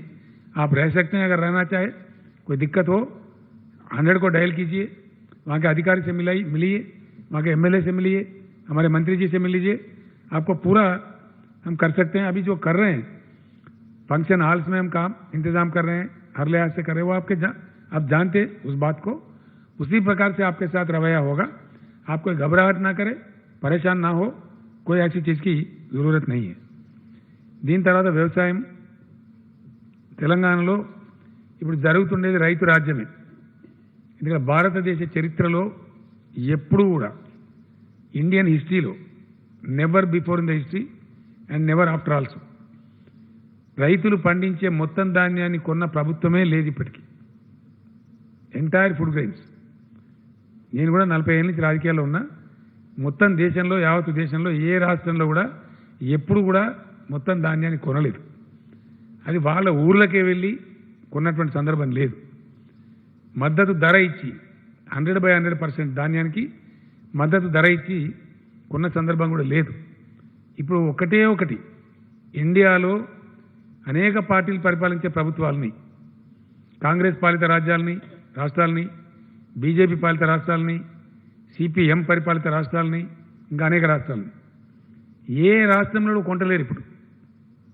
No state is buying in India, only Telangana state కొంటున్నది। కాబట్టి రైతులు కూడా కొంచెం సంయమనం పాటించుకోవాలి। ఇప్పుడు పనికి మాలినవాడు, తలమాసిన వాడు ఏదో చెప్తాడు, అటువంటి దాంతో పరేషాన్ బేజారు కావద్దు। ఆ డ్రామాలలో, రాజకీయ డ్రామాలలో మీరు ఇరుక్కోవద్దు, ఇరుక్కుంటే మీరే నష్టపోతారు। ప్రభుత్వానికి చికాకు కల్పిస్తే ప్రభుత్వం వదిలేసింది అనుకో, ఎవరు కొంటారు అప్పుడు? నా నియోజకవర్గంలోనే గజ్వేల్లో ఒక ఆయన మక్కలు బండిని మక్కలు తీసుకొని మార్కెట్కి పోయిండు, 800 రూపాయలకు అక్కడ ఇచ్చిపోని చెప్పిండు, నీకు ఇష్టం ఉంటే లేకపోతే లేదని చెప్పిండు। కారణం ఏంది? రైతులు కూడా గమనించుకోవాలా। ఈరోజు బీహార్ నుంచి మక్కలు తెలంగాణకు వస్తూ ఉంది, ఛత్తీస్గఢ్ నుంచి వస్తూ ఉంది, చాలా చోట్ల నుంచి వస్తూ ఉంది, చాలా తక్కువ ధరకే వాళ్ళు ఇచ్చిపోయే పరిస్థితులు ఉన్నారు। మేము 1100కే ఇస్తామని వాళ్ళు చెప్తున్నారు। అటువంటిప్పుడు వ్యాపారులు కానీ ఇంకోళ్ళు కానీ అవే కొనుక్కుంటారు। అందువల్ల మా రైతులను కాపాడుకోవాలి అనే ఉద్దేశంతో మేము ఇలా 100% కొంటా ఉన్నాం। ఇంకొక వెరైటీ ఏంటంటే చాలా స్పెషల్గా కందులు 100% కొన్నాం, శనగలు 100% కొన్నాం, పజ్జొన్నలు కొన్నాం, సన్ఫ్లవర్ కొంటున్నాం, వరి ధాన్యం కొంటున్నాం, మక్క ధాన్యం కొంటున్నాం। ఇండియన్ హిస్టరీలో భారతదేశ చరిత్రలో ఇన్ని పంటలు ఏకమొత్తంగా కొనే ప్రభుత్వం అసలు లేనే లేదు। ఇప్పుడు రైట్ నౌ ఇప్పుడు కూడా ఇండియాలో ఎక్కడ కొంటలేరు, కొనరు కూడా, ఆ సాహసం చేయరు, మాట్లాడతారు కానీ చెయ్యరు। మన పక్కకే మనం అంటుకొని ఉండే ఛత్తీస్గఢ్, అక్కడ కాంగ్రెస్ గవర్నమెంట్ ఉంది, వీళ్ళు డంబాచారాలు చెప్పిండ్రు। ఏం చెప్పిండ్రు? రాహుల్ గాంధీ స్వయంగా ప్రకటించిండు జీవోల్ని మా దగ్గర, నిన్న మన కరీంనగర్ అని కూడా మాట్లాడి కాంగ్రెస్ లీడర్ 2500 రూపాయలు మద్దతు ధర ఇస్తాం వరకు అని చెప్పిండ్రు, 2500 ఇలా 800 1000 రూపాయలకు కొంటున్నారు. సిగ్గుచేటు. అది ఎకరానికి 15 క్వింటల్లే ఆకునేది కూడా. కడమది వాళ్ళ కర్మానికి వదిలేస్తున్నారు. వదిలేస్తే వచ్చి వాళ్ళు మన ములుగులు అమ్ముతున్నారు, మన భూపాలపల్లికి వస్తున్నారు, ఛత్తీస్గఢ్ రాష్ట్రం వాళ్ళు. అక్కడ కాంగ్రెస్ పార్టీ ఇంకో డంబాచారం చెప్పింది. 2 లక్షల రుణం ఏకబిగిన మాఫీ చేస్తామన్నారు. ఇది వరకు దిక్కు లేదు, ఏకబిగిన లేదు, 2 బిగినలు లేవు, మాఫీ చేయలే. మధ్యప్రదేశ్లో నరికింది ఆడ చేయలే, పంజాబ్లో నరికింది ఆడ చేయలే, ఛత్తీస్గఢ్ చెప్పింది అక్కడ చేయలే, రాజస్థాన్లో చెప్పింది అక్కడ చేయలే. ఇది వీళ్ళ తర్వాయి. వీళ్ళు సిగ్గు లేకుండా ఇక్కడ దీక్షలు పడతారు. వీళ్ళని చూసి గోల్మాల్ అవుతారు. 7000 సెంటర్లలో 7000 పైచిలుకు సెంటర్లలో ధాన్యం కొంటున్నారు. ఎన్ని చోట్ల వీళ్ళు చేసేది? కొంతమంది తాళుగాలు పోయి తాళు ఉన్నదని, కొంతమంది తలమాసిన వాళ్ళు పోయి ఇంకేదో ఉన్నదని మాట్లాడతారు. అంటే ఈ రాష్ట్రంలో ఒక చిల్లర రాజకీయం, చీప్ పాలిటిక్స్ అలవాటైంది. బతుకమ్మ చీరలు పంచితే తగలబెడతారు, పక్కకు పొల్లు పోసి దాన్ని తగలబెడతారు. అంటే ఏమన్నట్టు అది? ఎవడన్నా మెడ మీద తలకాయ ఉండే రైతు ధాన్యం తగలబెడతాడండి? 7000 సెంటర్లలో ఎంతమంది తగలబెడుతున్నారు? 5 లక్షల మంది రైతుల దగ్గర ఉన్నాం ఇప్పుడు ధాన్యం. 5,60,000 మంది రైతుల దగ్గర కొన్నాం ఇప్పటికీ. అందులో ఈ తగలబెట్టే విధవలు ఎంతమంది? వాళ్ళు ఎందుకు తగలబెట్టాలా? ఇంకోటి ఏంటంటే, ఇంత పెద్ద పాలసీ తీసుకొని 35,000 కోట్ల రూపాయల గ్యారంటీ ఇచ్చి ఈ క్లిష్ట సమయంలో ప్రభుత్వం 100% ధాన్యం కొనే పద్ధతి పెద్దదా పాలసీ? ఈ చిల్లరగాడు కూడా వచ్చి చెప్పే పద్ధతి పెద్దదా? రైతాంగం ఆలోచించాలి. ఇలా వాళ్ళకుండే చిల్లర రాజకీయానికి వస్తారు. మన భవిష్యత్తు నిలగొట్టుకుందామా? ఆలోచన చేసుకోవాలి. ఇట్లా ఇండియాలో ఎక్కడైనా కొంటున్నారా? ఉందా? ఏ స్టేట్లోనన్నా? కాబట్టి వీడోడో చిల్లర రాజకీయాల కోసం వస్తే రైతులు దానికి ట్రాప్ కావద్దు, అయితే దెబ్బతింటారు. మేము మా కమిట్మెంట్ ఉంది, ఎస్ చెప్పినామంటే 100% చేసి తీరుతాం, 100% చేస్తాం. కొన్ని పేపర్లు రాస్తున్నాయి, రైతు బంధు అందరికి ఇస్తారా? 100% ఇస్తాం. తగ్గిస్తారా? ఎక్కిస్తారా? ఎట్టి పరిస్థితులు ఎక్కియం. కేసీఆర్ బతికున్నంత వరకు, టీఆర్ఎస్ ప్రభుత్వం ఈ రాష్ట్రంలో ఉన్నంత వరకు రైతు బంధు కార్యక్రమం యథాతథంగా కొనసాగుతుంది. No change at all. పేపర్లు కూడా దయచేసి రాయకండి, మీ టైం వేస్ట్ చేసుకోకండి, మీ ఇంకో వేస్ట్ చేసుకోకండి. I'm making the government policy very clear. ₹1 కూడా తగ్గించాం. రైతు బంధు యథాతథంగా కొనసాగిస్తాం. వర్షాకాలం పంటకు కూడా 7,000 కోట్ల రూపాయలు బాజాప్తా ఇస్తాం. వాళ్ళకి పంటకు అందేటట్టు మంచిగా ఇస్తాం. అదేవిధంగా అసెంబ్లీలో బడ్జెట్ ఈ సందర్భంలో ఫైనాన్స్ మినిస్టర్ గారు ప్రకటించినారు, 25,000 వరకు రుణమున్న వాళ్ళందరికీ ఒకటే స్ట్రోక్లో మాఫీ చేస్తామని. అది 5.5 లక్షల మంది రైతులకు లాభం జరుగుతుంది. దానికి కావాల్సిన 1,200 కోట్ల రూపాయలు రేపే రిలీజ్ చేస్తా ఉన్నాం. ఫ్రమ్ టుమారో ఆన్వర్డ్స్ 2-3 రోజుల్లో వాళ్ళ బ్యాంకులో జమ అయిపోతే చెక్కులు, రైతులకు ఎటువంటి ఇబ్బంది లేదు. అది కూడా ఒక 5.5 లక్షల మంది రైతులకు వాళ్ళకు అద్భుతంగా అందుతుంది. అదేవిధంగా అదెంత? 1,198 crores. Tomorrow itself we are releasing. Finance minister గారు రేపు కూర్చుని రిలీజ్ చేస్తూ ఉన్నారు.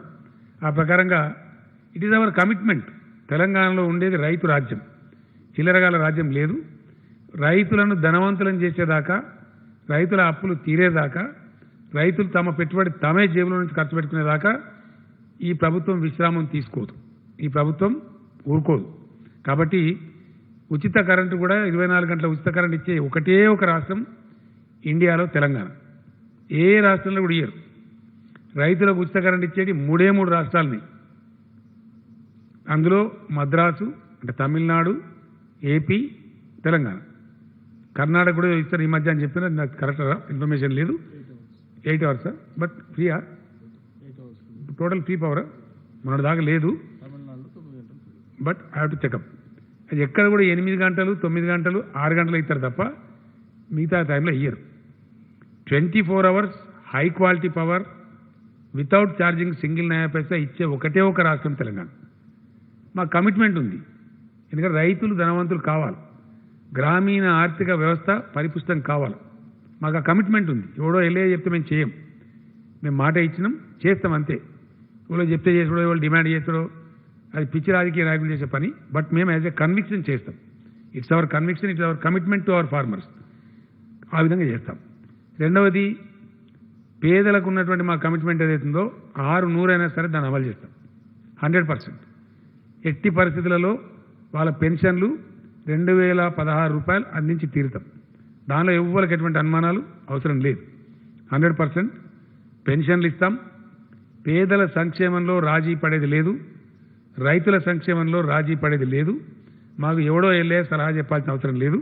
ఆ రకంగా ముందు పోతాం. మద్దతు ధర మంచి ఎంఎస్పీ కొంటా ఉన్నాం. నెక్స్ట్ సీజన్కి రైతులందరూ కూడా ప్రిపేర్ కావాలా. మన దగ్గర చాలా పెద్ద ఎత్తున వరి పంట వచ్చే ఆస్కారం ఉంది. కాబట్టి మనం చాలా జాగ్రత్తలు తీసుకోవాలి. నేనే స్వయంగా చాలా తిరుగుదామని అనుకున్నాను. ఆ రకంగా నేను పోలేకపోయాను, బికాస్ కరోనా వల్ల పోలేకపోయినా. కానీ కార్యకలాపాలు స్టార్ట్ చేస్తాం వెరీ షార్ట్ పీరియడ్లో. ఎందుకంటే రాష్ట్రం అంతా కూడా రూరల్ ఏరియా మొత్తం గ్రీన్ జోన్లోకి మారిపోతుంది. కాబట్టి కొద్ది రోజులలో ఒక జంట నగరాలు మినాయిస్తే అవుతుంది. కాబట్టి ఆ టైంలో వీలైతే కొన్ని ప్రాంతాలు నేను కూడా పోతాను. వ్యవసాయ శాఖ మంత్రి గారు, ఆయన రైతు బంధు రాష్ట్ర అధ్యక్షుడు రాజేశ్వర రెడ్డి గారు ముమ్మరంగా పర్యటనలు చేస్తారు.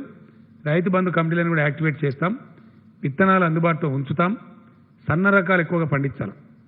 ధాన్యం ఎక్కువ పండించి పరిశాన్ కావద్దు. ఎందుకంటే ఈరోజు ప్రభుత్వం కొంటా ఉంది, కరోనా ఉందని 100% కొంటా ఉన్నాం. ప్రతిసారి కొనడం సాధ్యం కాదు. కాబట్టి మార్కెట్లో డిమాండ్ ఉండే పంటలు పండించాలి. సన్న రకాలకు కూడా దాదాపు 30-35 లక్షల ఎకరాలలో నాటేసుకోవడానికి చాలా అద్భుతంగా ఆ ఇత్తనాలు కూడా సమకూరుస్తూ ఉన్నాం. ఇప్పటికీ సమకూర్చడం జరిగింది. కాబట్టి మీకు ఎరువులు రెడీగా ఉన్నాయి, విత్తనాలు రెడీగా ఉన్నాయి, పెట్టుబడి ప్రభుత్వం ఇస్తుంది.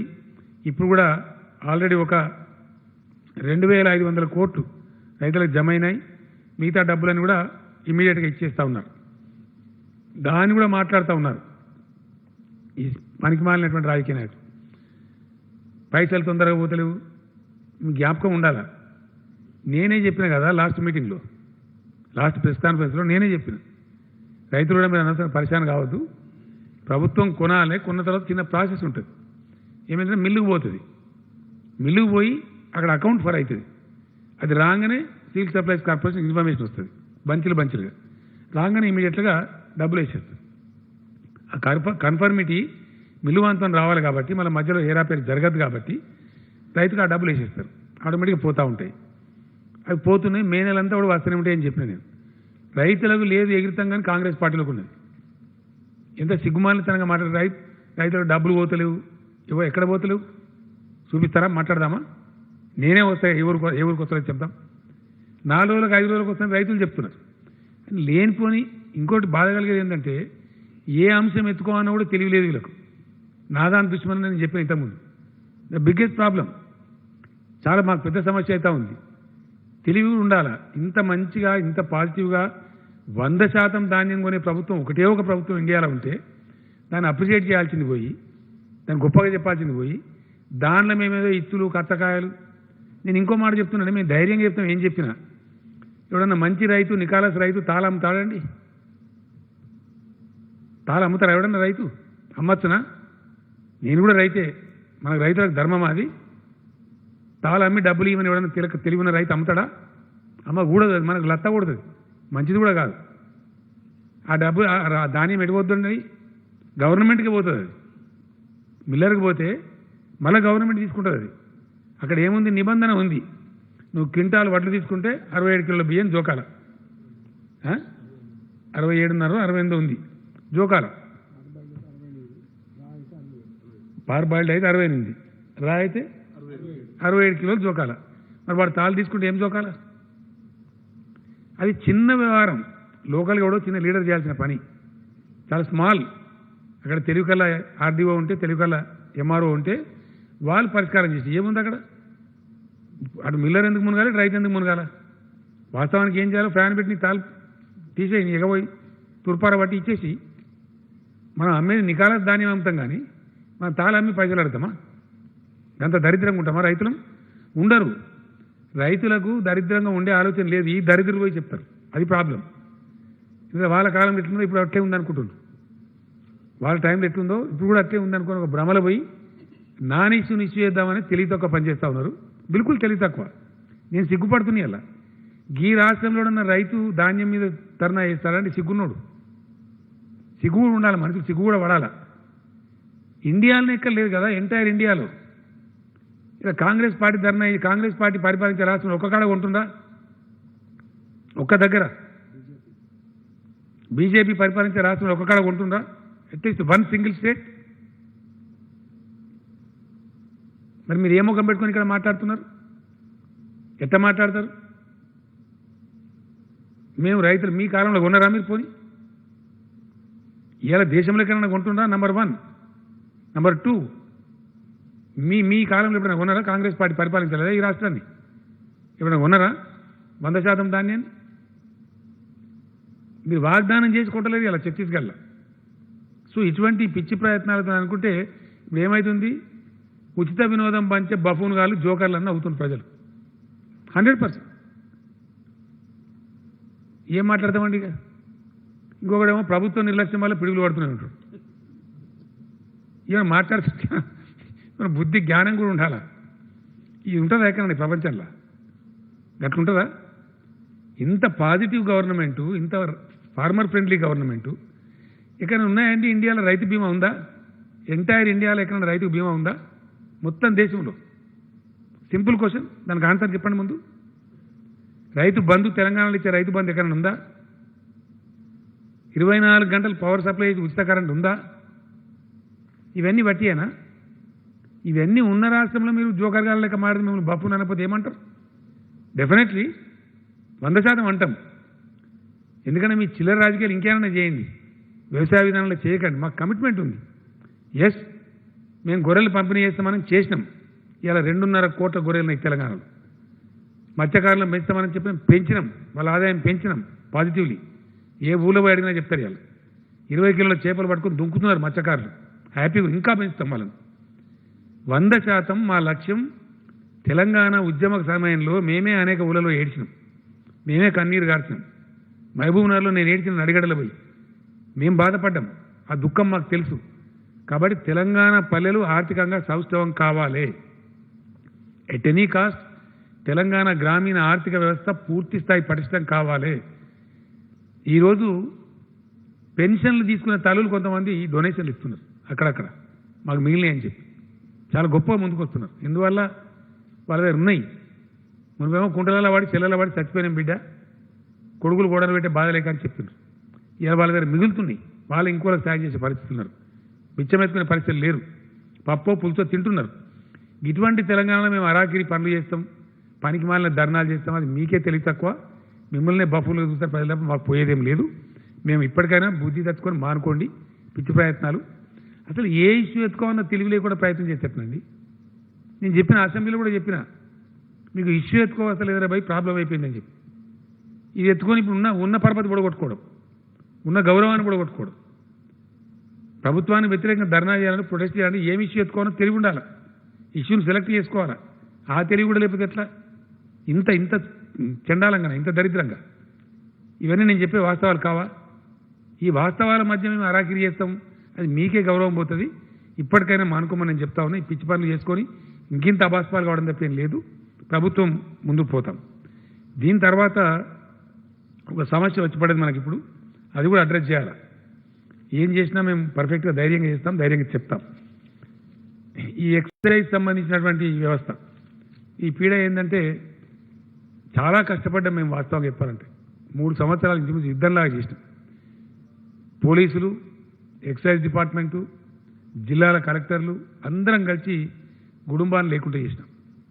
కొన్ని సాంఘిక దురాచారాలు రూపుమాపాలని నేను వరంగల్ పోయిన పర్యటన మీద పోతే అక్కడ అన్ని గుడుంబా బట్టి, కొంతమంది తాగిన వాళ్ళు వచ్చి సభలు ఉన్నారు.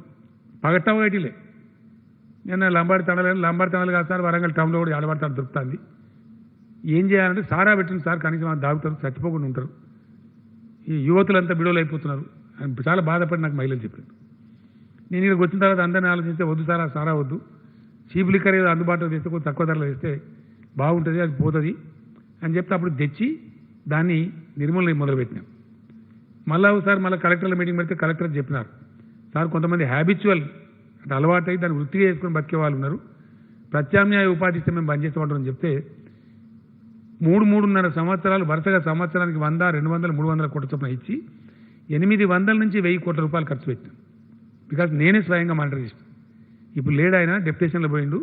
అకున్ సబర్వాల్ గారు అని చెప్పి పోలీస్ అధికారి, ఆయన పాపం అహోరాత్రాలు కష్టపడి కుటుంబ బట్టలను ధ్వంసం చేసి క్లీన్ చేసినాం తెలంగాణ. ఆ చావులు ఆగిపోయినాయి, సంతోషపడ్డాం. జరుగుతూ ఉండే వ్యవహారం. ఈ కరోనా వచ్చిందని చెప్పి దీన్ని బంద్ చేసినాం. స్ప్రెడ్ ఉంటుంది, కొంచెం ఇబ్బంది అవుతుందని చెప్పి ఫస్ట్ బార్లు అవన్నీ కూడా బంద్ చేసినాం. పబ్బులు, బార్లు, దానికి సంబంధించిన రెస్టారెంట్స్ అవన్నీ బంద్ చేసినాం. తర్వాత షాపులు కూడా బంద్ చేసినాం. దాదాపు 43-44 రోజులు అవుతా ఉంది. అది విజయవంతంగా లాక్డౌన్ ఉంది. ఇప్పుడు ఏమైంది, కేంద్ర ప్రభుత్వం ఇచ్చిన సడలింపు వల్ల మొత్తం మన చుట్టూ 4 రాష్ట్రాలు తెరిచినాయి. 4కి 4. మనకి 2300 కిలోమీటర్ల పెరిమీటర్ ఉంది మన బార్డర్. తెలంగాణ రాష్ట్రం యొక్క చుట్టుకొలత 2300 కిలోమీటర్స్ ఉంది. మనకు లార్జెస్ట్ బార్డర్ ఉండేది ఏపీతో. 890 కిలోమీటర్ల చిల్లర ఏపీ బార్డర్ ఉంటుంది మనకు. 890 అంటే ఆల్మోస్ట్ 900 కిలోమీటర్లు ఆంధ్రప్రదేశ్తో బార్డర్ ఉంటుంది. నెక్స్ట్ లార్జెస్ట్ బార్డర్ వచ్చి మహారాష్ట్ర. అది దాదాపు 700 కిలోమీటర్ల పైచిలకు ఉంటుంది. నెక్స్ట్ లార్జెస్ట్ బార్డర్ వచ్చి 496-97 అంటే ఆల్మోస్ట్ 500 కిలోమీటర్ల బార్డర్ మనకు కర్ణాటకతో ఉంటుంది. అట్లానే 235-236 కిలోమీటర్లు ఛత్తీస్గఢ్ బార్డర్ ఉంటుంది. ఈ 4 రాష్ట్రాల్లో కూడా మద్యం షాపులు తెచ్చేసారు నిన్న పొద్దు నుంచి. తెరిస్తే ఫోటోలలో ఇలా రాసి మన పత్రికలు కూడా కొన్ని ప్రచురించింది. ఈ బార్డర్ మీద గ్రామాలను తెలంగాణతో ఆంధ్ర లైన్ కడ పోయి వాళ్ళు లైన్ కట్టి వాళ్ళ మంది మన మంది కలిసి అక్కడ పబ్లిక్ మీటింగ్ పెట్టినట్టు అయిపోయింది ఆ షాపుల కాడ. ఇది గుడుంబ స్టార్ట్ అయింది, ఇది కొంపలు పుచ్చినట్టుంది, ఆగుతుందంటే ఆగుతలేదు. ఈ 4 రాష్ట్రాలు వీళ్ళు తెచ్చే వరకు పక్క నుంచి పోయింది. ఇక మద్యం స్మగ్లింగ్ మొదలవుతుంది. నెక్స్ట్ స్టెప్ ఏంటంటే స్మగ్లింగ్ వస్తుంది. ఈ మద్యం ఒకటి సెకండ్స్ అని ఉంటాయి, ఇది బిల్లు లేకుండా అమ్మేటి, అవి తయారవుతాయి. ఇప్పుడు ఇక అవి వచ్చేస్తాయి. తర్వాత ఇక్కడ వీళ్ళు మా మీద గొడవ చేస్తారు. ఇది వాళ్ళ పేరేంది, అది బ్రేవరీసా, తయారీ చేస్తారు, డిస్టిలరీ కంపెనీస్ ఉంటాయి కదా, వాళ్ళు గొడవ పెడతారు. వాళ్ళు ఏమంటారంటే మేము మరి పైసలు కట్ట వాడితే లైసెన్స్ ఉంటుంది సార్, మాకు పైసలు వాపసు ఇస్తారా, మరి మీరు అన్ని అందరు ద్వేషమని తెలిసి మీరు తెరవాలని వాళ్ళు గొడవ పెడతారు. అన్నిటి దృష్టి ఆలోచించినప్పుడు 100% తెరుచుడు తప్ప గత్యంతరం లేదు. ఇప్పుడు 100% తెరవాల్సింది. క్యాబినెట్ ఇలా నిర్ణయం తీసుకుని తెరవాలని చెప్పి రేపటి నుంచి ఆ షాపులు కూడా ఓపెన్ చేస్తారు. రోజే వచ్చే ప్రమాదం ఉంటుంది. ఒక రోజు ఆలోచన చేస్తే ఈ విషయం మెచ్చుకున్నట్టే. ఈ స్మగ్లింగ్ స్టార్ట్ అయింది. ప్రాబ్లం ఏంటంటే ఈ సెకండ్స్ స్టార్ట్ అయినాయి అనుకో, ఒకసారి చైన్ క్రియేట్ అయితే మళ్ళీ దాన్ని పలుకొట్టాలంటే చాలా టైం పడుతుంది. రేపటి నుంచే అంతటా కూడా మద్యం షాపులు తెస్తారు. ఈ రెడ్ జోన్ జిల్లాలో కూడా తెస్తారు. కాకపోతే ఏంది, ఇక్కడ ఒక 15 షాపులు మాత్రం తెరవరు. కంటైన్మెంట్ జోన్స్లో 15 షాప్స్ ఉన్నాయి. మన దగ్గర 2000 ఉన్నాయి సార్, కాదు తక్కువనే, 2300 చిల్లరనే ఉన్నాయి. 2200 చిల్లర చెప్పిండు. 2200 ఆడ షాప్స్ ఉన్నాయి. అందులో ఒక 15 షాప్స్ మాత్రం తెరవరు, మిగిలిన షాపులను తెస్తారు. కానీ బార్లు, పబ్బులు, క్లబ్బులు నో, ఇటన్నీ కాస్త వాటిని అనుమతించరు. ఈ మద్యం ధరలు కూడా కొద్దిగా పెంచుతూ ఉన్నాం. 16% పెంచుతాం యావరేజ్గా. అది ఏం లెక్కన చేసిన ఇంతకుముందు కదా, తక్కువ అది ఒక స్లాబ్ తక్కువ రేట్ ఉండేటి ఉంటే చీప్ లిక్కర్ అంటారు దాన్ని. దాని మీద 11% పెంచుతారు. మిగిలిన వాటి మీద కొద్దిగా ఎక్కువ పెంచి ధనవంతుల ధర ఎక్కువ తీసుకుంటారు. దాని ఉన్నది ఇక దాచిపెట్టి ముసుగులో కుదిరాటది. పేదలు తాగే దాని మీద 11% ఉంటుంది. 11% తక్కువ ధరలు దొరుకుతుంది. మిగిలిన దాని మీద కొంచెం ఎక్కువ ధర ఉండి మొత్తం మీద యావరేజ్ మటుకు 16% ఉంటుంది. 16% పెంచుతారు. ఇది మళ్ళీ తక్కువ కూడా కాదు, ఇక మళ్ళీ వాపస్ తీసుకోరు. కొంత చర్చ జరిగింది, అవతల 70 పెంచింది 80 పెంచింది, నిజమే అట్లా పెంచద్దు. ఇది మొత్తం కొంపరామ్మ పరిస్థితి వస్తుంది. కాబట్టి మోడరేట్గా పెంచండి అని చెప్పినాం. ఆ రేటుగా 16% ఇంక్రీజ్ ఉంటుంది ఉదయం 10 గంటల నుంచి. ఇక్కడ మాత్రం నేను గ్యారెంటీగా చెప్తున్నా, వైన్ షాప్స్ వాళ్ళకు నా హెచ్చరిక, వైన్ కొనుక్కునే వాళ్ళకు కూడా నా హెచ్చరిక, ఎట్టి పరిస్థితులలో భౌతిక దూరం పాటించాలి. మీరు నేను టీవీలో బ్రతిమాలుతున్నా, రేపు దిగింది ఫోటోలు. ఎందుకంటే దొరికితే మటుకు ఒకటే క్షణంలో క్యాన్సిల్ చేస్తాం, వెంటనే మూసేస్తాం. గంట లోపలనే ఆర్డర్ ఇచ్చి బంద్ చేస్తాం. దొరుకుతుంది కదా మీకు, 12 గంటలు కుల్ల ఉంటుంది, కొనుక్కోరాదా? గంట గడబడేందుకు నాకు అర్థం కాదు. తెలంగాణ సమాజంలో కొంచెం డిసిప్లిన్ చూపెట్టాలి మనం. మన వైద్యులు కష్టపడుతుండ్రు, అహోరాత్రులు తిప్పలు పడతారు. సో అటువంటి సందర్భంలో దాన్ని చాలా గొప్పగా ఉపయోగించుకోవాలి తప్ప మీకు తెలిసింది అయిపోయి ఇంకేడిపోతుంది, ఉరుకుతుందా? కాబట్టి అంత ఆగమాగమో లేదు, ఒకరి మీద కూడా పడి కొంతమంది ఎన్ని గంటలకు 10 గంటలకు షాపు మార్నింగ్ 10 to 6 ఉంటుంది. కొనుక్కోవచ్చు కదా, ఏముంది 3 గంటలకు కొనుక్కో, 4 గంటలకు కొనుక్కో, ఒకటే పాటు జమ అంతా కంగాలు పని చేసుకోవన్నా ఏమక్కర్నా అట్లా. సో కాబట్టి ఆ పిచ్చి కాకుండా పిచ్చి చేస్తే మటుకు డెఫినెట్ క్యాన్సిల్ చేస్తాం. టీవీలు గ్యారంటీ చూపెడతాయి, రేపు గ్యారంటీ నేను కూడా చూస్తా. టీవీ చూసినప్పుడు మాత్రం క్యాన్సిల్ అయితే అయిపోతుంది, ఇక అనవసరంగా నష్టపోతారు. కాబట్టి షాప్ ఓనర్లు కూడా దానికి ఆ దూరం పాటించినట్టు కొంత క్రమశిక్షణ, ఎందుకంటే ఇది డేంజరస్ బీమారి, ఇబ్బంది ఉంటుంది. షాప్ ఓనర్లకు నేను రిక్వెస్ట్ చేస్తున్నాను, దయచేసి అక్కడ కొంచెం శానిటైజర్ సిస్టమ్ పెడితే మీకు వ్యాపారం జరుగుతుంది, ప్లస్ రెండవది ఈ ఎఫెక్ట్ కాకుండా ఉంటుంది. అనేక లక్షల సీసాలు అమ్ముతారు పర్ డే, లక్షలు. మాస్క్ లేకపోతే కూడా సీసా ఇయ్యరు. నో మాస్క్ నో వైన్, అది మీ స్లోగనా? నో మాస్క్ నో లిక్కర్ అని మా ఎక్సైజ్ మంత్రి చెప్తుండు. అయితే నో మాస్క్ నో గూడ్స్ అని నేను చెప్తాను. కిరాణా షాప్ల, కూరగాయల షాప్ల మాస్క్ లేకుండా వస్తే మటుకు గ్యారంటీగా చెప్తా. నేను కూడా కొనుక్కునే సిరిసిల్ల అక్కడ మొన్న ఈ మాస్క్ పెట్టుకున్నాను, ఈ టైటు చెవులకు గుంజుడు, ఆ కాటన్ టవల్స్ కొనుక్కున్నాను నేను కూడా. మీకు విలేకరులకు నెక్స్ట్ మీటింగ్లో ఇస్తా గ్యారంటీ. మనిషికి 4 జతలు ఇస్తాను, మీకు మంచిగా తెప్పిస్తుంది. చాలా కంఫర్టబుల్ ఉంటుంది, బండి మీద పోయినా ఏం కాదు, ఎటు పోయినా ఏం కాదు, మంచిగా వాష్ చేయొచ్చు, ఐరన్ చేసుకోవచ్చు. మీకు కూడా మనిషికి 4 ఇస్తాను నేను గ్యారంటీ. వస్తున్నాయి, రేపు నుండి వస్తాయి. రాగానే నెక్స్ట్ మీటింగ్ ఎట్లా ఉంటుంది కాబట్టి కలుసుకుందాం, ఇస్తాం. సో ఆ రకంగా ఈ మాస్కులు తప్పనిసరి ధరించండి. మాస్కులు అంటే ఏదో ఇట్లాంటి మాస్కే కానక్కర్లేదు, మామూలుగా మన ఇంట్లో కాటన్తో తయారు చేసుకోవచ్చు. ఇప్పుడు 1 కోటి మాస్కులు అయితే రాజేందర్ గారు పంపిణీ చేపిస్తారు షార్ట్ పీరియడ్లో. ఆర్డర్ ఇచ్చారు కదా, ఆర్డర్ ఇచ్చినారు. ఆ వృద్ధ పేషెంట్లకు వాళ్ళకి ఆల్రెడీ వస్తాయి. మిగిలిన వాళ్ళకి మటుకు దయచేసి మీరు తయారు చేసుకోండి. టవల్ కట్టుకోవచ్చు, అంటే ఏముంది దానికి పెద్ద. మనం పంచెలు ఉంటాయి కదా, మామూలు కాటన్ పంచెలు కూడా కట్టుకోవచ్చు. అట్లా పెద్ద ఇబ్బంది లేని ఇది ఉంటుంది. ఇప్పుడు ప్రైమ్ మినిస్టర్ గారు కట్టుకుంటుంది మంచిగా, దానికి విలేకరుల సమావేశం కనబడుతుంది. ఆయన కట్టడానికి కట్టుకుంటే అయిపోయాడు, ఏమున్నది. బస్ రేపేళ్ళ నుంచి నేను కూడా కట్టుకుంటా, సిరిసిలో వస్తే. ఆ ప్రకారంగా మాస్క్ కంపల్సరీ ధరించాలి. కొద్ది కష్టపడితే బయటపడే ఆస్కారం మనకు ఎక్కువ ఉంది. మనకన్నా మంచిగా చేసినప్పుడు కేరళ రాష్ట్రం ఉంది, వాళ్ళు చాలా సీరియస్ కంటైన్ చేశారు, మనకన్నా ఇంకో స్టెప్ అహెడ్ చేశారు. మన కరీంనగర్ నుంచి నేర్చుకున్నారు, మనకంటే బాగా చేశారు. ఫలితం వచ్చింది, అలా ఇబ్బంది అయితే లేదు, కంట్రోల్ అయిపోయింది. ఆ స్టెప్లో మనం కూడా ఉన్నాం. అట్లా కొన్ని రాష్ట్రాలని ఇండియాలో. కానీ మన దగ్గర కొంతమంది దరిద్రులు, నేను గవర్నర్ కలిసి మాట్లాడి నాకు చాలా బాధ అనిపించింది. అని నిజంగా చెప్తున్నా, ఇంత దరిద్రమా? మరణాలు లేవాడ, మరణాలు కావన్నారా సన్నాసులారా? ఇదేం దరిద్రం అండి, మరణాలు కావనండి రాష్ట్రంలో. మీ రాజకీయం పాడుగాను, ఇదేం దిక్కుమాలే రాజకీయం అండి. మరణాలు లేవట, మరణాలు కావాలని కోరుతారండి కూడా తలకాయ. ఇది ధర్మమేనా? ఇంకోటి ఏంటంటే దీనిలో ఈ వైరస్ చాలా మినిమం కామన్ సెన్స్ ఉంటే అర్థమవుతుంది, ఇంత పరిశోధన అవసరం లేదు. It's a very serious dreadful virus. అది పట్టిందంటే మనిషి చస్తాడు, బతకడు. ఏ గవర్నమెంట్ అని దాచిపెడతా? సాధ్యమవుతుందా? దేని దాచిపెడతా? సాగుని దాచిపెడతాదండి. సత్త కాల పెడతాం, లేదా బొంద పెడతాం, ఊరికి తీసుకుపోతాం, అవన్నీ ఉంటాయి. సాగుని ఎవడని దాచిపెట్టగలుగుతాడా? ప్రెస్ రిపోర్ట్ కాదా? ఇంత తెలివి తక్కువ మాట్లాడతారా? నాకు అర్థం కాదు. అసలు ఏం అవసరం ప్రభుత్వానికి? ఏమక్కర్లేదండి. ఏం చేయాలనో మాకు తెలుసు కదా. మమ్మల్ని ప్రజలు బాధ్యతలు పెట్టిండ్రు. ఎట్లా కంట్రోల్ చేసుకోవాలి, రాష్ట్రాన్ని ఎట్లా కాపాడుకోవాలి, ప్రజలు ఎట్లా కాపాడుకోవాలి, పేదలను ఎట్లా కాపాడుకోవాలి మాకు తెలియదా? ఇంకో బాధ ఏం కలుగుతుందంటే, అహోరాత్రులు కష్టపడేటువంటి తెలంగాణ వైద్య ఆరోగ్య సిబ్బందిని అవమానపరుస్తున్నారు మీరు. వాళ్ళని అభినందించాలి. మా రాష్ట్ర వైద్య శాఖ గొప్పగా పనిచేసింది, మా వైద్యులు గొప్పోళ్ళు కంట్రోల్ చేసిండ్రు, దినం రాత్రి కష్టపడని వాళ్ళని మెచ్చుకోవాల్సింది పోయి వాళ్ళు అబద్ధాలు ఆడుతుండ్రు. ఇదేనా? ఇది రాజకీయమా? ఇదేం దిక్కుమాల రాజకీయం? నాకు అర్థం కాదు. ఇంత చండాలంగా ఉంటుంది రాజకీయం, ఇంత నీచంగానా? చిచి, ఈ ఊహించలే. మేము నిజంగా చెప్తున్నా, వాని ముఖం టెస్ట్ ఏం చేయాలో మాకు తెలియదానండి. నేను ఏమంటున్నా అంటే, ఎక్కువ టెస్టులు చేసి ఎక్కువ కేసులు వస్తాయా? తెలివి ఉన్నాను, కేసులు ఉంటే వస్తాయా లేకపోతే రాకపోతే వస్తాయా? అవునా, అవసరమనే చేస్తాం కదా. నువ్వు చెప్తే, నువ్వు ఎవడో బోకర్గాడు చెప్తే ఇస్తారా? నీకోసం చేస్తారా టెస్ట్? నాకు అర్థం కాదు. ఇది రాజకీయ డిమాండ్ అవుతారా? బుద్ధి తక్కువ వారం కాకపోతే. కేసుల సంగతి హెల్త్ డిపార్ట్మెంట్ ఉంటుంది కదా, ఇవ్వగదా? ఈ విధవరకు కూడా ఇస్తారు అపాయింట్మెంట్, పనికి మళ్ళీ అపాయింట్మెంట్.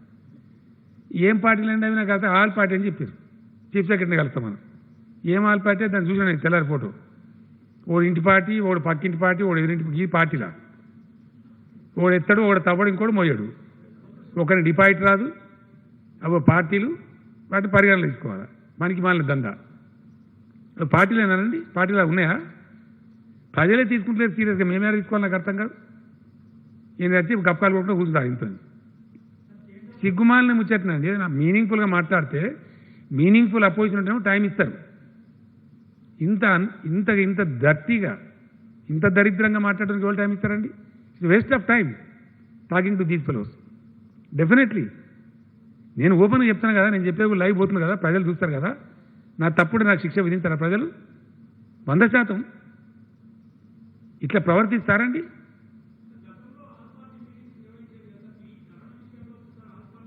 నేను ఈ చాలా రోజులు బంద్ చేసి వీళ్ళ వెదచాతలు చూసి చాలా రోజులు కదా పెడతలేదు నేను అర్థవంతంగా లేవు కాబట్టి అర్థవంతమైన ఆరోపణలు నిర్మాణాత్మకమైన చర్చలు ఉంటే మాట్లాడతారు మీకు ఒక్క మాట చెప్తా బ్రదర్ ఏమనుకోవద్దు ఈ రోజుకు సమాధానం లేదండి కాంగ్రెస్ పార్టీ నుంచి ఒక ముఖ్యమంత్రి ఒక అద్భుతమైనటువంటి ఇరిగేషన్ తెద్దాము ఈ రాష్ట్రానికి మనకు సంక్రమించిన వాటా వాడుకుందాము గోదావరి నీళ్ళు ఎట్లా వాడుకుందామని నేను అసెంబ్లీలో చరిత్రలో first time power point presentation ఇస్తా అందరూ ఉండి సలహా చెప్పమని అడిగిన నేను ఓపెన్గా నాకు రహస్యం లేదు బహిరంగంగా ఈ పార్టీ పారిపోయింది మీరు చూడలేదా ఎందుకు పారిపోయినండి వీళ్ళు ఉండాలా కూర్చోవాలా గిట్లా కాదు గిట్లా అని చెప్పాలి కదా పరిజ్ఞానం లేదు దాని విషయం తెలియదు దాని డెప్త్ లేదు ఈరోజు ఏం జరుగుతుందండి లాస్ట్ పాయింట్కి రాబోతుంది కాళేశ్వరం ప్రాజెక్టు లాస్ట్ పాయింట్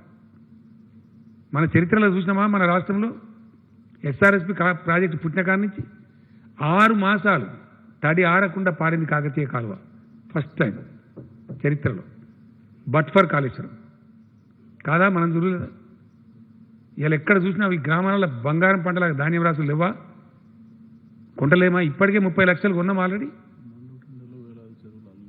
ఇవాళ చెరువులు అలుగులు వార్తలేవా చూపెడదామా పోదామా వేల చెరువులు మత్తలు దుంకుతున్నాయి ఇవాళ ఇప్పుడు నావు ఎస్ హుజూరాబాద్కు రోహిణి కార్తీలో నాటేయించడానికి నేను రాజేందర్ గారు పోతాం రేపు ఎల్లుండి పోతాం అక్కడ ఎక్స్పెరిమెంటల్ బేసిస్లో సిద్దిపేట కూడా రోహిణి కార్తీలను స్టార్ట్ కావాలి రాలవాన బాధలు తప్పాలి షెడ్యూల్ ముందుకు లాగాలని పోతున్నాం ఇవన్నీ ప్రాక్టికల్ కావా సత్యం కాదా ఇది ఏ పార్టీ పోలేదండి ఈ పార్టీలు పోలే మల్లన్న సార్ కాడ ధర్నాకు కొండపోచమ్మ సార్ కాడ ధర్నాకు పోలే వీళ్ళు రైతులను మిస్గైడ్ చేయలే డిస్టార్షన్ చేయలే గోలివాడ కాడ పోయి ధర్నాలు చేయలే గోదావరి ఒడ్డుకు కూర్చోలే వీళ్ళంతా పెద్దపల్లి కలెక్టరేట్లో కుర్చీలు ఎదుర్కొట్టి గుండాగిరి చేయలే చేసిందా లేదా మా దగ్గర లేవా ఇవన్నీ వీడియోలు ఉన్నాయి రేపు తీస్తాం దానంతా డాక్యుమెంటేషన్ చేస్తాం రేపు నీళ్ళ సందర్భం వచ్చినప్పుడు గోదావరి జలాలు వచ్చినప్పుడు వాటిని డాక్యుమెంట్ చేసి ప్రజల ముందు పెడతాం వీళ్ళు పార్టీలా వీళ్ళ ఆల్ పార్టీ వీళ్ళకి సంస్కారం ఉంది వీళ్ళతో మేము మాట్లాడాలి గప్పాలు కొట్టుకుంటాం నిర్మాణాత్మకంగా వ్యవహారం చేస్తే పద్ధతిగా మాట్లాడితే సలహా ఇస్తే ఓకే కానీ పనికిమాలినే చేసి అడ్డం పొడుగు మాట్లాడి ఇష్టం వచ్చిన ఆరోపణలు చేస్తాం ఇష్టం వచ్చిన చేస్తారండి నీచంగా మాట్లాడతాం ఇంత నేను చెప్పేది అబద్ధమా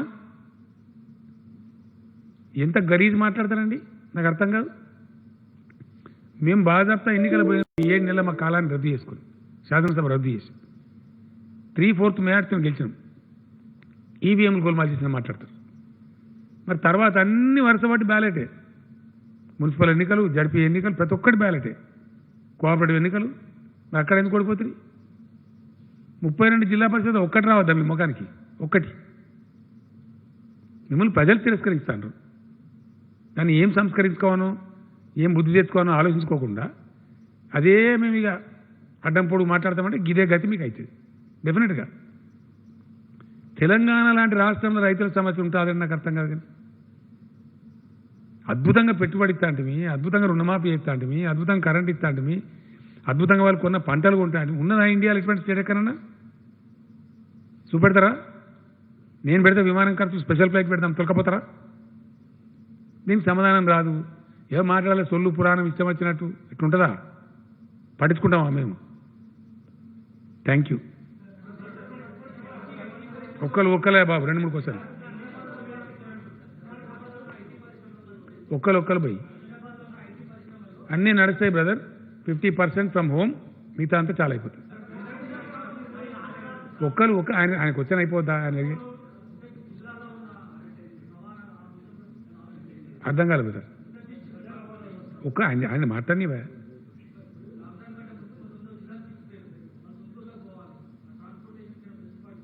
మొట్టమొదటి చెప్పినాం మేము, ఎవరికి ఇటువంటి ఇబ్బంది ఉన్నా లాస్ట్ ప్రెస్ కాన్ఫరెన్స్లో నేను చెప్పిన, డయల్ 100. ఎవరైనా చిక్కుకుపోయి ఉంటే, నిజంగా పోవాల్సిన అత్యవసరం ఉంటే, పిల్లల దగ్గర తల్లిదండ్రుల దగ్గర ఉంటే 100కు డయల్ చేయండి. మీ అభ్యర్థన జెన్యున్ అయితే పాస్ ఇస్తారని చెప్పినాం. పాసులు ఇచ్చినాం. చాలామంది పోయినారు.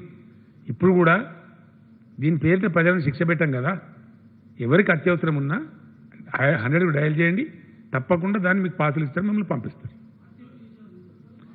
ఆర్టీసీ స్టార్ట్ కాదండి, ఎట్టి పరిస్థితులు ఇప్పుడు ఆర్టీసీ స్టార్ట్ చేయం. 15th ఒక మాట చెప్తా మళ్ళీ నేను, please bear with me. RTC సర్వీసులు ఇప్పుడు స్టార్ట్ కావు. ఎందుకంటే పబ్లిక్ ట్రాన్స్పోర్ట్ను కేంద్ర ప్రభుత్వం నిషేధించింది. ఓన్లీ గ్రీన్ జోన్లు అని చెప్పిండ్రు. ఫర్ ఎగ్జాంపుల్ మనకు ఈజీగా అర్థం కావాలంటే సిద్దిపేట జిల్లా గ్రీన్ జోన్ ఉంది, కానీ పక్క జిల్లా లేదు. మరి ఏడు తిప్పాల బస్సుగా? కాబట్టి మనకు 9 గ్రీన్ డిస్ట్రిక్ట్స్ ఉన్నాయి. అవన్నీ ఇచ్చిరేసినట్టు ఉన్నాయి. కొద్ది రోజులలో నాకు తెలిసి బహుశా ఈ 18 ఆరెంజ్ ఏవైతున్నాయో అవన్నీ కూడా గ్రీన్ జోన్లు అవుతున్నాయి రాబోయే కొద్ది రోజులలో. మంత్రి గారు రాజేందర్ గారు రేపేలుండే హెల్త్ సెక్రటరీ, సెంట్రల్ హెల్త్ సెక్రటరీతో మాట్లాడి అది చేంజ్ చేపిస్తారు. వాటి స్టేటస్ మారుతుంది. మారితే 15th నాడు రివ్యూ మీటింగ్ ఉంది నా దగ్గర. మళ్ళొకసారి చెప్తున్నా, నో కన్ఫ్యూజన్. 15th నాడు రివ్యూ మీటింగ్లో, ఆ తర్వాత హైదరాబాద్లో కూడా షాపులు తెచ్చే ఆస్కారం ఉంటుంది కొంతమేరకి, depending on the disease, depending on the situation, depending on the lessons we learn from Delhi, Madras, Chennai, Bengaluru, ఇతర నగరాల నుంచి మనకు పాఠాలు వస్తాయి. ముంబై ఏం జరుగుతుంది, ఓపెన్ అయిన నగరాలు, మహానగరాలలో, అక్కడి నుంచి మనకు పాఠాలు వస్తాయి. దాని ఉదాహరణ చూసుకొని, ఎందుకంటే హైదరాబాద్ నగరంతో మనం ఆటలు ఆడుకోలేము. హైదరాబాద్లో తాళం తీసినామనుకో రోడ్డు మీద ఫ్లడ్, వాహనాల యొక్క జాతర. నది ఎట్లా ప్రవహిస్తుందో మన నగరంలో వాహనాలు అట్లా ప్రవహిస్తాయి. ఇంకా భౌతిక దూరం ఎక్కడిది? మనం చేయలేం, కంట్రోల్ చేయలేం, పోలీసు కూడా చేయలేదు. కాబట్టి ఈ మహానగరాన్ని కాపాడుకోవాలి. దానికోసం అని చెప్పి రాష్ట్రంలో ఎక్కడ చిన్న కొద్ది దూరమే ఉంది కాబట్టి ఆర్టీసీ 15 తారీఖు వరకు నడపం. 15 తర్వాత ఆర్టీసీ నడిపేదానికి అవకాశం ఉంటుంది. హైదరాబాద్లో కూడా మనకి ఇప్పుడు ఫ్లాటన్ అయిందంటే తగ్గుముఖం పట్టింది. ఇది ఇదే లెవెల్లో పోతూ ఉంటే హైదరాబాద్ షాపులు కూడా 1/3 ఆల్టర్నేటివ్ తెరిచే ప్రయత్నం చేస్తాం. ఆటోలకు ఓన్లీ గ్రీన్ జోన్లో అవకాశం ఉంది, మిగతా ఎక్కడ అవకాశం లేదు. ప్లీజ్ ఆయనకు వచ్చాను. ఆటో రిక్షాలకు, క్యాబులకు గ్రీన్ జోన్లో పూర్తి అవకాశం ఉంది. క్యాబులకు ఆరెంజ్ జోన్లో అవకాశం ఉంది, మిగతాది లేదు. ఏమండి, 20 మందితో పెళ్లి చేసుకోవచ్చు. చచ్చిపోతే 10 మంది, పెళ్లి చేసుకుంటే 20 మంది. ఎక్కడ సార్? ఈఏలో 20 ఇచ్చారు, వాళ్ళు చెప్పింది నేను చెప్తాను. కేంద్రం గైడ్ లైన్సే యథాతథంగా అమలు చేస్తాం.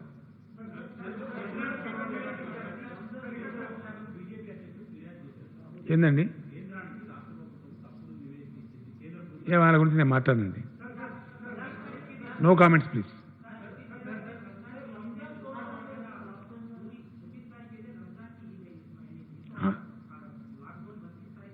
छब्बीस नहीं है भाई, 24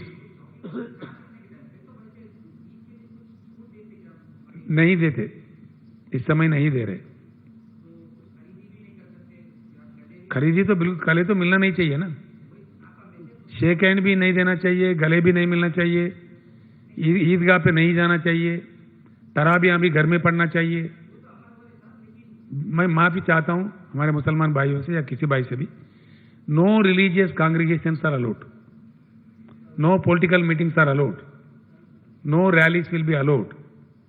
All that is banned by Government of India and that will continue in Telangana.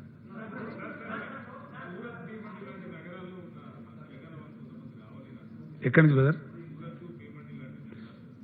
100% వాళ్ళు తొందరపడితే రారు. ఎందుకంటే అక్కడి నుంచి ప్రభుత్వం పంపించాలి కదా, రవాణా సదుపాయం ఏర్పాటు చేయాలి కదా. అదేవిధంగా మనం ఇక్కడ తీసుకోవాలి కదా, వస్తే వాళ్ళని క్వారంటైన్లో పెట్టాలి కదా, క్వారంటైన్ ఏర్పాట్లు కూడా చేయాలి కదా, ఇవన్నీ ఉంటాయి.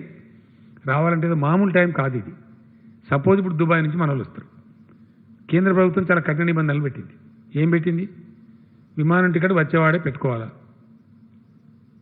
ఇది చాలా పెట్టింది వాళ్ళు. ఇక్కడికి వచ్చిన తర్వాత పెయిడ్ క్వారంటైన్లో ఉండాలి. వాళ్ళకి హోమ్ క్వారంటైన్ కూడా అలో చేస్తలేదు గవర్నమెంట్ ఆఫ్ ఇండియా. పెయిడ్ క్వారంటైన్లో అంటే హోటల్లో గిటల్లో చూడాలి, దానిలో ఉండి బిల్లు వాళ్ళే కట్టుకోవాలి. ఇదంతా ఇట్లా ఉంది. కాబట్టి మరి ఎంతమంది వస్తారో తెలియదు. సపోజ్ రావాలంటే మరి మనకు ముందు చెప్పాలి. పెయిడ్ క్వారంటైన్ అంటే హోటల్లో గిటల్లో లాడ్జ్లో బుక్ చేయాలి, వాళ్ళని అక్కడ ఉంచాలి, 14 రోజుల తర్వాత టెస్ట్ చేయాలి, ఇవన్నీ ఉంటాయి. కాబట్టి రావచ్చు, అత్యవసరం ఉన్న వాళ్ళు రావచ్చు. కాకపోతే అక్కడ రాష్ట్ర ప్రభుత్వం ఏర్పాటు చేయాలి, ఇక్కడ స్టేట్ గవర్నమెంట్ మనం అబ్జర్వ్ చేసుకోవాలి, వాళ్ళకి ఏర్పాట్లు చేయాలి, వాళ్ళని క్వారంటైన్లో పెట్టాలి. ఇది మామూలు పరిస్థితి కాదు, ఒక విపత్కర పరిస్థితి. కాబట్టి అందరూ కూడా సహకరించుకోవాలి, ఓపిక పట్టుకోవాలి.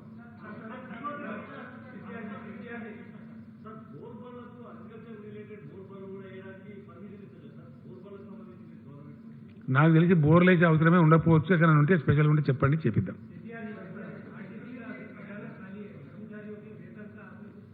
आरटीसी को बिल्कुल पैसे दे रहे, उसके तनख्वाह मिल जाएंगे 50%. ఏందండి?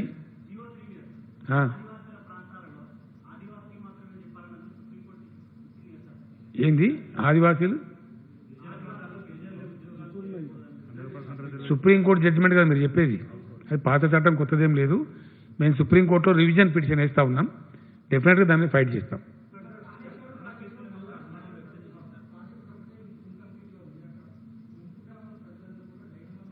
ఏం డైలం ఉందా? ఏం డైలం లేదు. నీకు తెలియదు లేదు, మనలేదు. నీకు తెలియదా బాబు? 98% ఖాళీ చేస్తాను, నీకు తెలియదు పోతుంది. నీ సప్పుడు చేయక ఊకోను.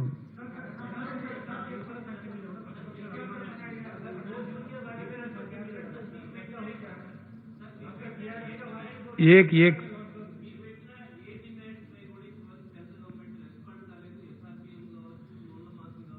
కేంద్ర ప్రభుత్వం, మేము దేనికి సిగ్గుపడమట్ల భయపడము, స్పష్టంగా మాట్లాడతాం, కుండా బద్దలు కొడతాం. మేము నో రిజర్వేషన్స్. ఇప్పుడు ఈరోజు కూడా చాలా పత్రికలు, మన తెలుగు పత్రికలు కూడా ఎడిటోరియల్స్ కూడా రాసినాయి. కేంద్రం తప్పకుండా తప్పుడు విధానాలు అవలంబిస్తున్నది. ఎస్, దేశం యొక్క ఆర్థిక పరిస్థితి కరోనా కంటే ముందు చాలా ఘోరంగా ఉంది. బేసిజానికి పోయి వాళ్ళు ఒప్పుకోకపోయినా ఎకనామిక్ స్లోడౌన్ ఉంది. దాని మీద పులి మీద పుట్టలాగా ఈ కరోనా దెబ్బపడ్డది. ఆర్థిక పరిస్థితి చిన్న భిన్నమైపోయింది. ఫిగర్స్ మీరు కూడా తప్పులు రాసినప్పుడు యాక్చువల్ పిక్చర్ నేను మీకు చెప్తాను. మన తెలంగాణ రాష్ట్రానికి పర్ మంత్ అన్ని రకాలు కలిసి పర్ మంత్ రావాల్సినటువంటి ఆదాయం 15,000 కోట్లు. అందులో మన రాష్ట్ర స్వయం వచ్చే ఆదాయం, కేంద్రం కాకుండా మనకు వచ్చే ఆదాయం 11,000 కోట్లు. 10,800 చిల్లర ఉంటుంది, రౌండ్ ఫిగర్ చెప్తున్నా నేను, 11,000 crores. ఈరోజు మనకు వచ్చింది 1,600 కోట్లు. 11,000 కాడ 1,600 వచ్చింది. జీతాలు అంటే నాకు 3,000 కోట్లు కావాలి నా రాష్ట్రానికి. ప్రభుత్వ ఉద్యోగస్తులకు, పెన్షనర్లకు, వాళ్ళకు ఉన్నపాడికి, వాళ్ళు ఎక్కువేం అడగరు పాపం, ఉన్నకాడికి జీతం ఇవ్వాలంటే 3,000 కోట్లు కావాలి. ఇప్పుడు నేను ఏం చేయాలా? ఇది పరిస్థితి. ఈ పరిస్థితిని నేను చాలా స్పష్టంగా వీడియో కాన్ఫరెన్స్లో ప్రైమ్ మినిస్టర్ గారికి చెప్పిన. ఎందుకంటే ప్రైమ్ మినిస్టర్ గారి దగ్గర కూడా డబ్బులు ఉన్నాయి. రాష్ట్రానికి ట్యాక్స్ వస్తుందంటే కేంద్రానికి కూడా రాదు. కాకపోతే ఈ దేశంలో ఆర్థిక నియంత్రణ, బ్రాడ్ ఫిస్కల్ పాలసీ కేంద్ర ప్రభుత్వం దగ్గర ఉన్నది. అధికారం వాళ్ళ దగ్గర ఉంది. మీ దగ్గర అధికారం ఉంది, మీరు అధికారం ట్రాన్స్ఫర్ అన్నా మాకు చేయండి, లేదంటే డబ్బులు ఇవ్వండి అని అడిగింది. డబ్బులు లేవు, మీరు ఇవ్వలేరు, మీ దగ్గర డబ్బు లేదు. కాబట్టి ప్రపంచవ్యాప్తంగా అవలంబించబడే విధానాలు ఏవైతున్నాయో ఆ విధానం ప్రకారంగా డబ్బులు ఇవ్వడానికి నేను ఒక మార్గం సూచించిన. వాళ్ళు దాని మీద శ్రద్ధ వహిస్తలేరు, వాళ్ళు చేస్తలేరు. బేసిస్ ఉంటుందని చెప్పి నేను చెప్పిన హెలికాప్టర్ మనీ కాకపోతే ఏరోప్లేన్ మనీ అని చెప్పి అడిగింది. అంతే కదా, ఇస్తలేదు. ఇవ్వకపోగా చాలా కొంచెం ఇరకాట మనస్తత్వంతో ప్రవర్తిస్తూ ఉన్నారు. అది కరెక్ట్ కాదు. పేదలు నిరుపేదలు పాపం పని లేదు, వలస కూలీలు కావాలని టికెట్ ఛార్జ్ పెట్టిండ్రు, రైలు టికెట్ ఛార్జ్. అది అన్యాయం. తెలంగాణలో మేము కడుతున్నాం, నేనే కట్టిన, ఇయ్యాలనే కట్టిన 4 కోట్ల రూపాయలు. ఈ ట్రైన్ పంపడానికి అడ్వాన్స్ కట్టడానికి కట్టేసి 4 కోట్లు కట్టిన, రిలీజ్ చేసి పొద్దునే కట్టిన వేళ. ఇంత అన్యాయం ఉంటుందండి? రైల్వే ఛార్జీలు ఇచ్చేంత డబ్బు కేంద్రం దగ్గర లేదా? ఇంత అధ్వానమా? ఏం ఖర్చు అవుతుంది నాకు అర్థం కాదు.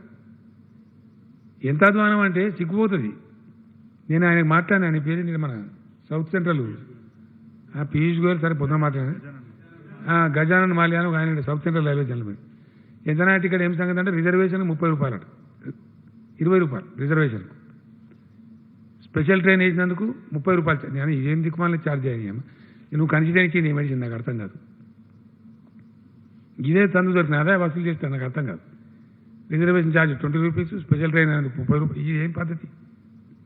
మొత్తం రైలు బందే ఉండే ఇప్పుడు దేశమంతా.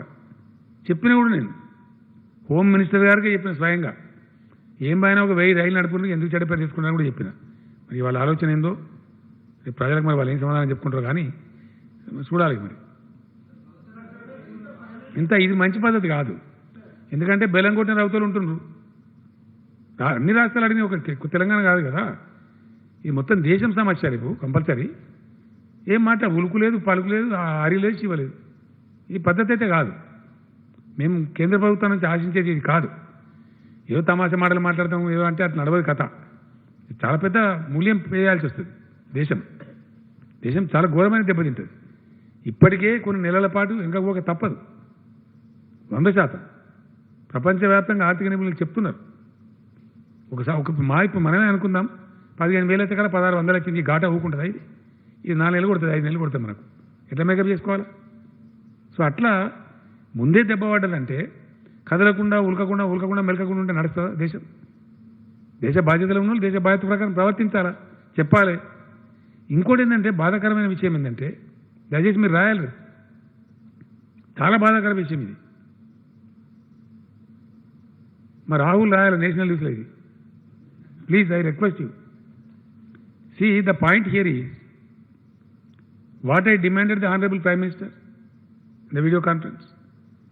Please increase the FRBM. That loan will be borne by the states only.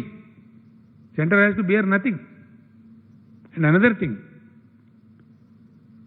మాకు అప్పులు ఉన్నవి, అన్ని రాష్ట్రాలకు ఉంటాయి, కేంద్రానికి ఉంటాయి. అప్పులను మనం చూస్తాం కదా. సపోజ్ ఒక ఏరియాలో బాగా కరువు పడ్డది, ఇమీడియట్ డిమాండ్ ఏముంటుంది?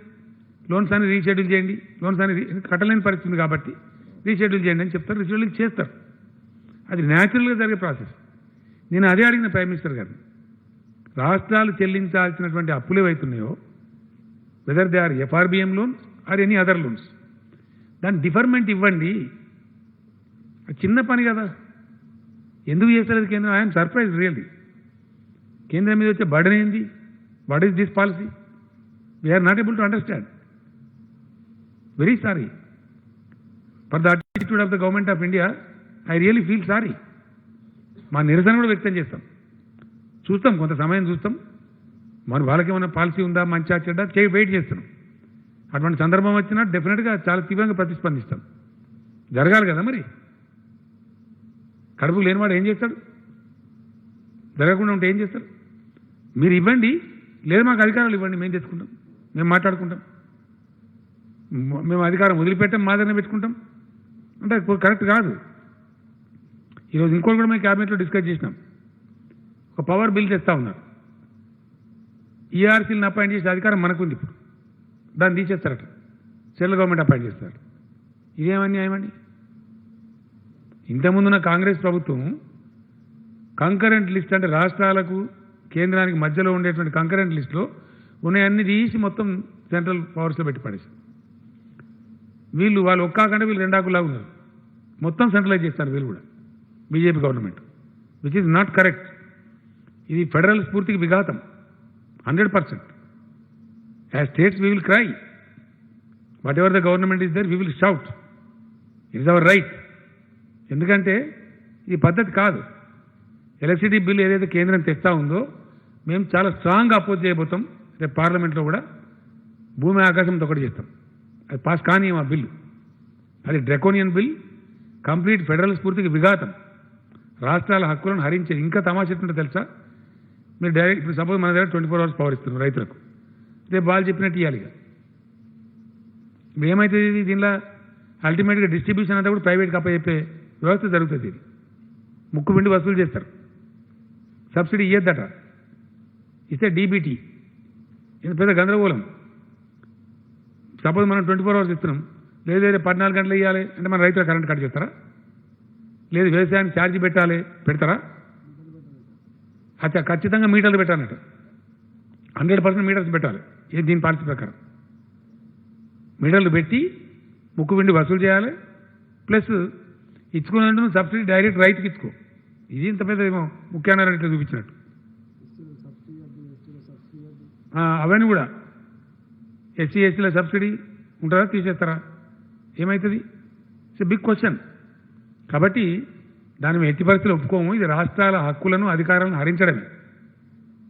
కేంద్రం ఇంకా మౌనం పాటించడం కూడా కరెక్ట్ కాదు. ఆర్థిక విషయంలో సెంట్రల్ గవర్నమెంట్ ముందు రావాలా, డెఫినెట్గా they should come forward and they should solve the problem. It's the problem of the country, it's not the problem of 1 state or 2 states. మొత్తం దేశ సమస్య. కాబట్టి ఇట్ షుడ్ కమ్ ఫార్వర్డ్. బెల్లం కొట్టిన రాయిలాగా ఉంటాము. మీరు ఏమన్నా నడుచుకొని మేము సపోర్ట్ చేయమంటే ఇది ఎక్కడ పద్ధతి కాదు అది. నేను మళ్ళీ నెక్స్ట్ చెప్దామని అనుకున్నా, కానీ ఇంకా నరేగా వ్యవసాయానికి అనుసంధానం ఏం పోయేది ఉందా నాకు అర్థం కాదు. మునిగిపోయేది ఉందా? నలభై ప్రెస్టేజ్ విషయం ఉంది.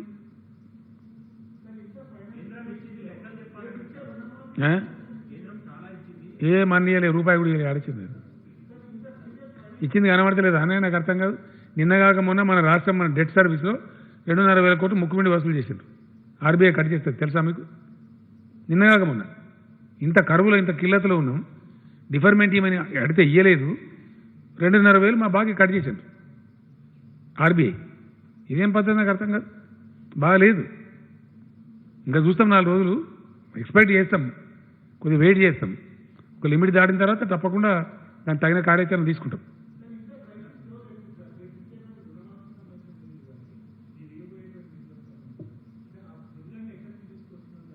అప్పు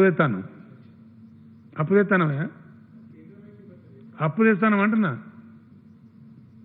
ఓపెన్గా చెప్తున్నా. దాన్ని దాచిపెట్టేది ఏముంది? చెప్పినా ఇస్తలేము ఈసారి.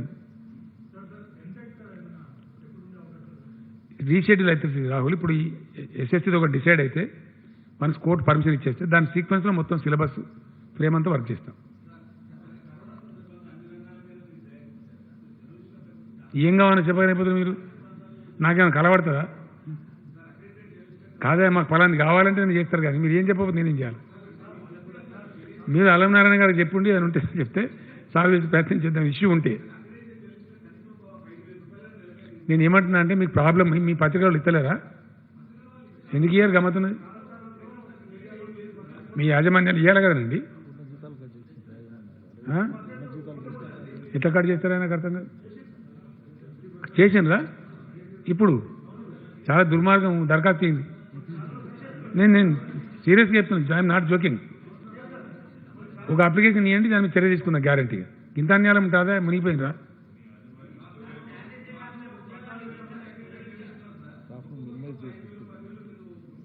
ఇంత మందిలో కాకుండా ఒక రిక్వెస్ట్, రేపు ఒకరో ఇద్దరు కలుసుకుందని నేను ఉంటున్నాను. రేపు నేను 1 or 2 persons రాని, మీరు సమస్యలు మీ ఐడియా ఉన్నోళ్ళు, what best I can do certainly చేద్దాం, తప్పకుండా ప్రయత్నం చేద్దాం.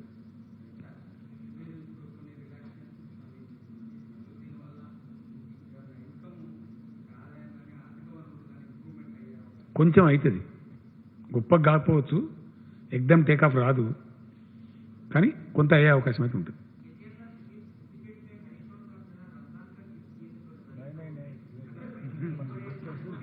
नहीं दिए भाई, अरे उनको मोहब्बत है तो 2-4 लोगों को दिए होंगे. अब मेरे पास में फार्म में एक लड़का काम करता है, आजम बोल के, उसको मैं भी दे रहा हूँ. घर का मामला है, और किसी का शौक आता है तो देते, उसमें क्या है. ఇప్పుడు ఇస్తలేం బ్రదర్, నేను భయపడ కదా అట్లా అబద్ధాలు ఆడతాము, సచ్చినాడము. ఈసారి ఇచ్చే పరిస్థితి లేదు, ఇస్తలేము. చేతులు మారుతాయి, వాడు ముడతాడు వీడు ముడతాడు, ప్యాక్ చేయాలా, ఆ వైరస్ స్ప్రెడ్ అయ్యే ఆస్కారం ఉంటుంది కాబట్టి ఇస్తలేము.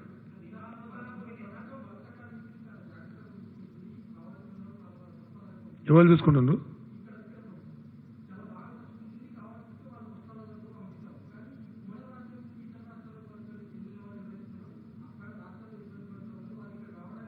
ఇంతకుముందుకు అంతా చెప్తేగానే ఆయన రామాయణం అంతే, రాముడి సీత 100% मिलेंगे, वो बिल्कुल मिल जाएंगे. नहीं, उसमें कोई कटाई नहीं होगी, बिल्कुल 100% मिलेंगे. Thank you.